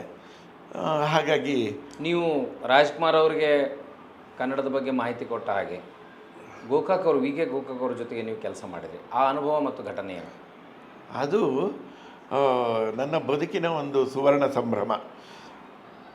ಗೋಕಾಕ್ ಅವರು ವರದಿ ಕೊಟ್ಟ 9 ವರ್ಷಗಳಾದಮೇಲೆ, ಸರ್ ಸರ್ಕಾರಕ್ಕೆ ನೀವೊಂದು ಸಲ ಹೇಳಿ, ಕೋರ್ಟು ಇದು ಒಪ್ಕೊಂಡಿದೆ, ಸರ್ಕಾರ ಜಾರಿ ಮಾಡ್ತಿಲ್ಲ ಅಂತ ಹೇಳಿದ್ಮೇಲೆ ನಾನು ಮರ್ತೋಗಿದೆ ಅಂತ ಅವರು ಚಿದಾನಂದ ಮೂರ್ತಿ ಅವರು ಹೇಳಿದರು. ವರದಿ ಮರ್ತೋಗಿದೆ ವಯೋಸಹಜ ಕಾರಣಗಳಿಂದ ಅಂತ. ಆಗ ನನಗೆ ಯಾರಾದರೂ ಈ ವಯಸ್ಸಿನಲ್ಲಿ ಹೇಳುವಂಥವರು, ಗೋಕಾಕ್ ವರದಿಯನ್ನು ಓದಿದವರು ನನಗೆ ಹೇಳಿಕೊಡ್ಬೇಕು ಅಂತಂದಾಗ ಅವರು ಮುಂಬೈನಿಂದ ಅವರ ಮಗ ಅನಿಲ್ ಗೋಕಾಕ್ ಮನೆಗೆ ಬಂದು ಉಳ್ಕೊಂಡಿದ್ದಾಗ ರಾಜಮಹಲ್ ವಿಲಾಸ್ ಬಡಾವಣೆ. ಯಾಕಂದರೆ ಇದು ಭಾಳ ಮಹತ್ವದ ಐತಿಹಾಸಿಕ ಸಂಗತಿ. ಹೌದು ಸರ್. ಆಗ ನಾನು 2 ದಿನ ಹೋಗಿ ಅವರಿಗೆ ಗೋಕಾಕ್ ವರದಿ ಅಂದರೆ ಏನು, ಅದರ ಅವರೇ ಸಲ್ಲಿಸಿದ ವರದಿ, ಅವರು ಹೇಗೆ ಬಂದರು ಅಂದರೆ, ಒಂದು ಪ್ಯಾಡ್ ಇಟ್ಕೊಂಡು ಬರವಣಿಗೆಗೆ ಒಂದು ಪೆನ್ ಇಟ್ಕೊಂಡು, ನಮಸ್ಕಾರ ಮೇಷ್ಟ್ರೆ, ನಮಸ್ಕಾರ ಮೇಷ್ಟ್ರೆ. ಇಬ್ಬರು ಕಡೆಯಿಂದ ಮೇಷ್ಟ್ರೆ ಅನ್ಸ್ಕೊಂಡ್ರಿ. ಕನ್ನಡದ ವರನಟ ಡಾಕ್ಟರ್ ರಾಜ್ಕುಮಾರ್, ದೊಡ್ಡ ಇಂಗ್ಲೀಷ್ ಪ್ರಾಧ್ಯಾಪಕ, ಶಿಕ್ಷಣಿಕ ತಜ್ಞ ವಿ ಕೆ ಗೋಕಾಕ್. ಹೌದು ಸರ್. ಅವರ ವರದಿಯನ್ನು ಅವರಿಗೇ ಹೇಳಿಕೊಡುವ ಸುಕೃತ ನನ್ನ ಬದುಕಿನಲ್ಲಿ ಬಂತು. 1981 ಫೆಬ್ರವರಿಯಲ್ಲಿ ಅವರು ಒಂದು ಕಾರ್ಯಕ್ರಮಕ್ಕೆ ಬೆಂಗಳೂರಿಗೆ ಬಂದಿದ್ದರು. ಕನ್ನಡ ಸಾಹಿತ್ಯ ಪರಿಷತ್ತಿನ ಸಭಾಂಗಣಕ್ಕೆ ಬಂದಿದ್ದರು. ಒಂದು ಕೆಲವು ದಿನಗಳ ಹಿಂದೆ ಅವರು ಸರ್ಕಾರಕ್ಕೆ ವರದಿ ಸಲ್ಲಿಸಿದರು. ಸರ್, ನಿಮ್ಮ ವರದಿ ಕನ್ನಡದ ಪರವಾಗಿದೆಯೇ, ಕನ್ನಡದ ಸ್ಥಾನ ಭದ್ರಗೊಳಿಸಿದ್ದೀರಾ ಅಂದರೆ ಅವರೇನೂ ಹೇಳಲಿಲ್ಲ, ಹೇಳುವ ಹಾಗಿಲ್ಲ. ಕಣ್ಣಲ್ಲೇ ಮಿಂಚು, ಕಣ್ಣಲ್ಲೇ ಚಮಕ್ ಧಮಕ್ ಅಂತೀವಲ್ಲ ಅದು, ತಲೆಯ ಮೇಲೆ ಕೈ ಇಟ್ಟು ಅವರು ಆಶೀರ್ವಾದದ ರೂಪದಲ್ಲಿ ಹೇಳಿದ್ರು. ಕಣ್ಣಲ್ಲೇ ಅವರು ಸಂವಹನ ಮಾಡಿದ್ರು. ಆಮೇಲೆ ಅವ್ರಿಗೆ ಹೇಳ್ಕೊಡೋ ಅವಕಾಶ ನನಗೆ ಜೀವನದಲ್ಲಿ ಸಿಕ್ತು. ಅವ್ರ ಮುಂದೆನೇ ಕನ್ನಡವನ್ನು ಏಕೈಕ ಕಡ್ಡಾಯ ಭಾಷೆ ಮಾಡಬೇಕು ಅಂತ 9 ವರ್ಷಗಳ ಹಿಂದೆ ಹೇಳಿದ್ದೆ. ಆ ವರದಿ ಬರೆಯೋಕ್ಕೆ ಮುಂಚೆ ಅವರು ಸಾರ್ವಜನಿಕರ ಅಭಿಪ್ರಾಯವನ್ನು ಸಂಗ್ರಹಿಸುವಾಗ. ಹಾಗಾಗಿ ಗೋಕಾಕ್ ಜೊತೆಗೆ ಒಡನಾಡಿದಂತಹ, ಅವರಿಗೆ ಕನ್ನಡವನ್ನು ಹೇಳಿಕೊಟ್ಟಂತಹ ಸಂಭ್ರಮ.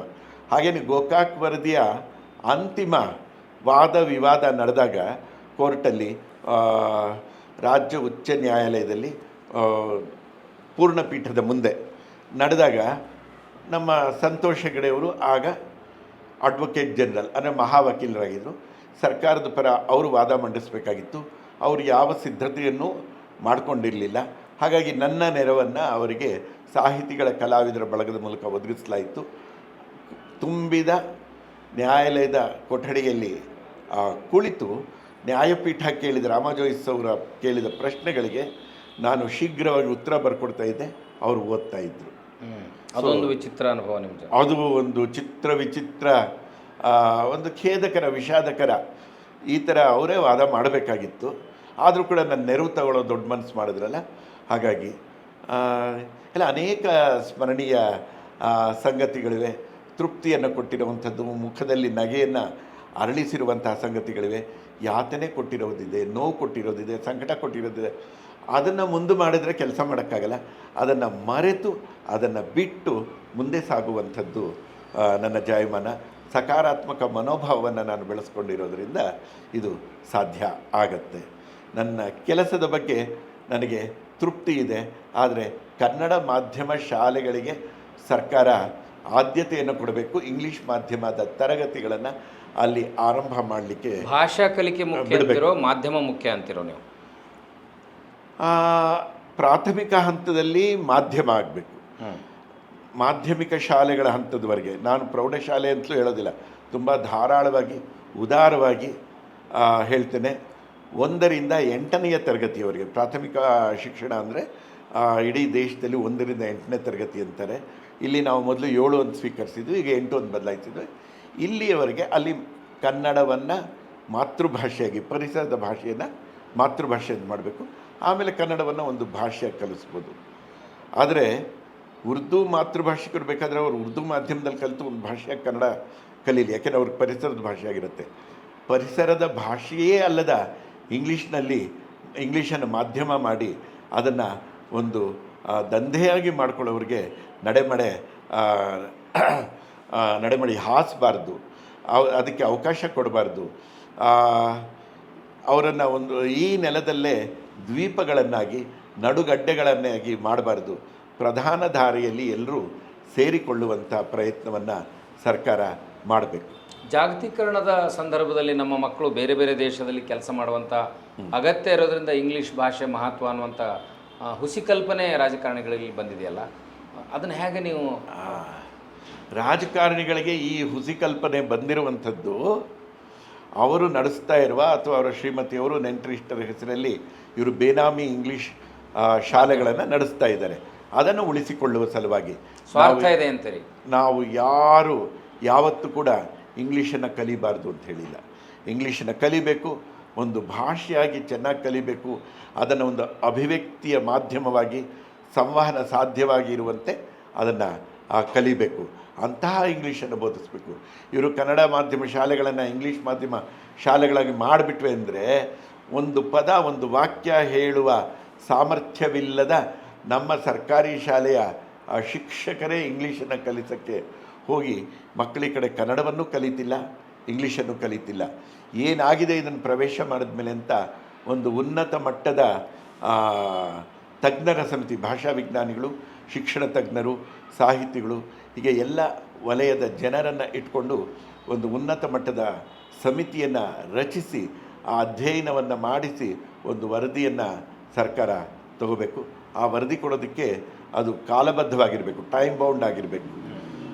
ಈಗ ನೀವು ಭಾಷೆ ವಿಷಯಕ್ಕೆ ಬಂದ್ರಿ, ನೀವೇ ಬಹುಭಾಷಾ ಕಲಿಕೆ ಸಾಧ್ಯ ಆಗಿದ್ದರಿಂದ ಭಾಷಾ ಜ್ಞಾನ ಹೆಚ್ಚಾಗ್ತದೆ ಅನ್ನುವಂಥ ಕಲ್ಪನೆ ಇರುತ್ತಲ್ಲ ಸರ್ ಜನರಿಗೆ. ಆ ಕಾರಣದಿಂದ ನಿಮ್ಮ ಅಭಿಪ್ರಾಯ? ಕನ್ನಡವನ್ನು ಉಳಿಸಿಕೊಂಡು, ಕನ್ನಡವನ್ನು ಬದುಕಿನಲ್ಲಿ ಅಳವಡಿಸಿಕೊಂಡು ಏನೆಲ್ಲ ಬೇಕಾಗಲಿ, ಎಷ್ಟೆಲ್ಲ ಬೇಕಾಗಲಿ ಕಲಿಬಹುದು. ಹಿಂದಿ ನಮ್ಮ ದೇಶದ ರಾಷ್ಟ್ರಭಾಷೆ ಅಂತ ಪ್ರಚಾರ ಮಾಡ್ತಾರೆ.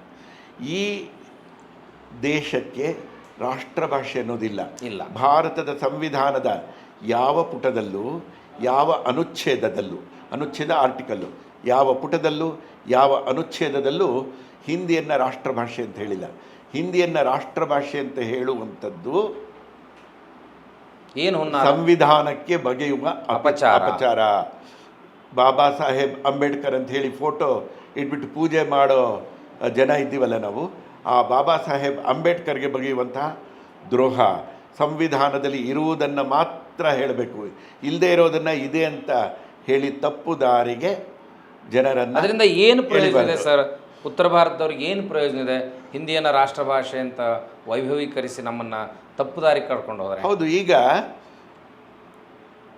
8ನೇ ಅನುಸೂಚಿಯಲ್ಲಿ, ಅಂದರೆ 8ನೇ ಶೆಡ್ಯೂಲ್ ಅಂತ ಕರಿತೇವೆ, ಅದರಲ್ಲಿ ಇದುವರೆಗೆ ಸ್ವಾತಂತ್ರ್ಯ ಬಂದದ್ದು 47ರಲ್ಲಿ, ಆಗ 14 ಭಾಷೆಗಳಿದ್ವು, ಈಗ 22 ಭಾಷೆಗಳಿವೆ. 22 ಭಾಷೆಗಳನ್ನು ಅಕಾರಾದಿಯಾಗಿ ಪಟ್ಟಿ ಮಾಡಿದ್ದಾರೆ. ಅಂದರೆ ಇಂಗ್ಲೀಷ್ ಆಲ್ಫಾಬೆಟಿಕಲ್ ಆರ್ಡರಲ್ಲಿ ಪಟ್ಟಿ ಮಾಡಿ ಅಲ್ಲಿ ಕೆ ಬರೋ ಜಾಗದಲ್ಲಿ ಕನ್ನಡ ಇದೆ, ಎಚ್ ಬರೋ ಜಾಗದಲ್ಲಿ ಎಚ್ ಇದೆ. ಹಿಂದಿ ಕೇಂದ್ರ ಸರ್ಕಾರದ ಆಡಳಿತ ಭಾಷೆ, ಕನ್ನಡ ಕರ್ನಾಟಕದ ಆಡಳಿತ ಭಾಷೆ ಅಷ್ಟೇ. ಕೇಂದ್ರ ಸರ್ಕಾರ ಕರ್ನಾಟಕದ ಜೊತೆ ಅಂದರೆ ಹಿಂದಿಯೇತರ ರಾಜ್ಯ ಇದು, ಮಾಡುವಾಗ ಇಂಗ್ಲೀಷ್ನಲ್ಲಿ ವ್ಯವಹರಿಸಬೇಕು, ಹಿಂದಿಯಲ್ಲಿ ಅಲ್ಲ. ಏನಿದೆ ಅಂತ ನೀವು ಕೇಳಿದ್ರಲ್ಲ ಸರ್, ಅವರಿಗೆ ಪ್ರಯೋಜನ ಯಾವತ್ತೂ ಕೂಡ ಯಾರು ಉದ್ಯೋಗದಾತರಾಗಿರ್ತಾರೋ ಆ ಉದ್ಯೋಗದಾತರ ಭಾಷೆಯನ್ನು ಕಾರ್ಮಿಕ ಕಲಿಬೇಕು. ಇಲ್ಲಿ ವ್ಯತಿರಿಕ್ತ ಆಗೋಗಿದೆ. ಉತ್ತರ ಪ್ರದೇಶ, ಬಿಹಾರ, ಜಾರ್ಖಂಡ್, ಹೀಗೆ ಉತ್ತರ ಭಾರತದ ಅನೇಕ ರಾಜ್ಯಗಳಿಂದ ಕರ್ನಾಟಕಕ್ಕೆ ವಲಸೆ ಬರ್ತಿದ್ದಾರೆ ಉದ್ಯೋಗದ ಕಾರಣಕ್ಕೆ. ಅವರಿಗೆ ನಾವು ಉದ್ಯೋಗ ಕೊಡೋದ್ರ ಜೊತೆಗೆ ಅವರ ಭಾಷೆಯನ್ನು ಕಲಿತು ನಾವು ಅನುವರ್ತಿಸಬೇಕಾಗಿದೆ, ಅವರ ಭಾಷೆಯಲ್ಲಿ ನಾವು ವ್ಯವಹರಿಸಬೇಕಾಗಿದೆ. ಹಾಗಾಗಿ ಇದು ನಿಲ್ಲಬೇಕು. ತ್ರಿಭಾಷಾ ಸೂತ್ರ ಅನ್ನುವಂಥದ್ದು ಈ ದೇಶಕ್ಕೆ, ಈ ರಾಜ್ಯಕ್ಕೆ ಅನ್ವಯ ಮಾಡಬಾರ್ದು. ನಮ್ಮ ಭಾಷೆಯನ್ನು ಅವರು ಕಲಿಯುವ ಅಗತ್ಯ ಇಲ್ಲ. ಈಗ ನಮ್ಮ ಜನ ಹೋಗಿ ಉತ್ತರ ಪ್ರದೇಶದಲ್ಲಿ ಉದ್ಯೋಗ ಮಾಡುವಂತಹ ಸ್ಥಿತಿ ಅಲ್ಲಿ ಇಲ್ಲ. ನಮ್ಮ GSTಯಲ್ಲಿ ಅವರು ಬದುಕ್ತಾ ಇದ್ದಾರೆ.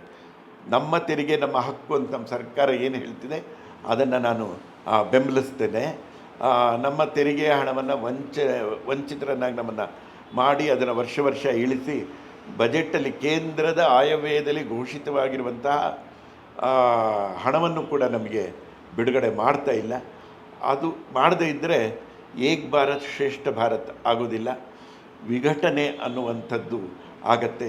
ಭಾರತ ಅಖಂಡವಾಗಿ ಉಳಿದಿರಬೇಕು, ಅದು ಏಕವಾಗಿರಬೇಕು ಅನ್ನುವ ಬಯಕೆ. ಫೆಡರಲ್ ಪದ್ಧತಿಯಲ್ಲಿ ನಂಬಿಕೆ ಇಟ್ಟು ಆಯಾ ಹೌದು ಸರ್. ರಾಜ್ಯಗಳಿಗೆ ಈಗ ಸ್ವಾತಂತ್ರ್ಯ ಫೆಡರಲಿಸಮ್ ಅಂದರೆ ಒಕ್ಕೂಟ ವ್ಯವಸ್ಥೆ ಅಂದ್ರೇ ಸಿಂಡ್ರಿಸ್ಕೊಳ್ತಾರೆ, ಅದನ್ನು ಸ್ವೀಕರಿಸುವಂತಹ ಮನಸ್ಥಿತಿ ಇಲ್ಲ.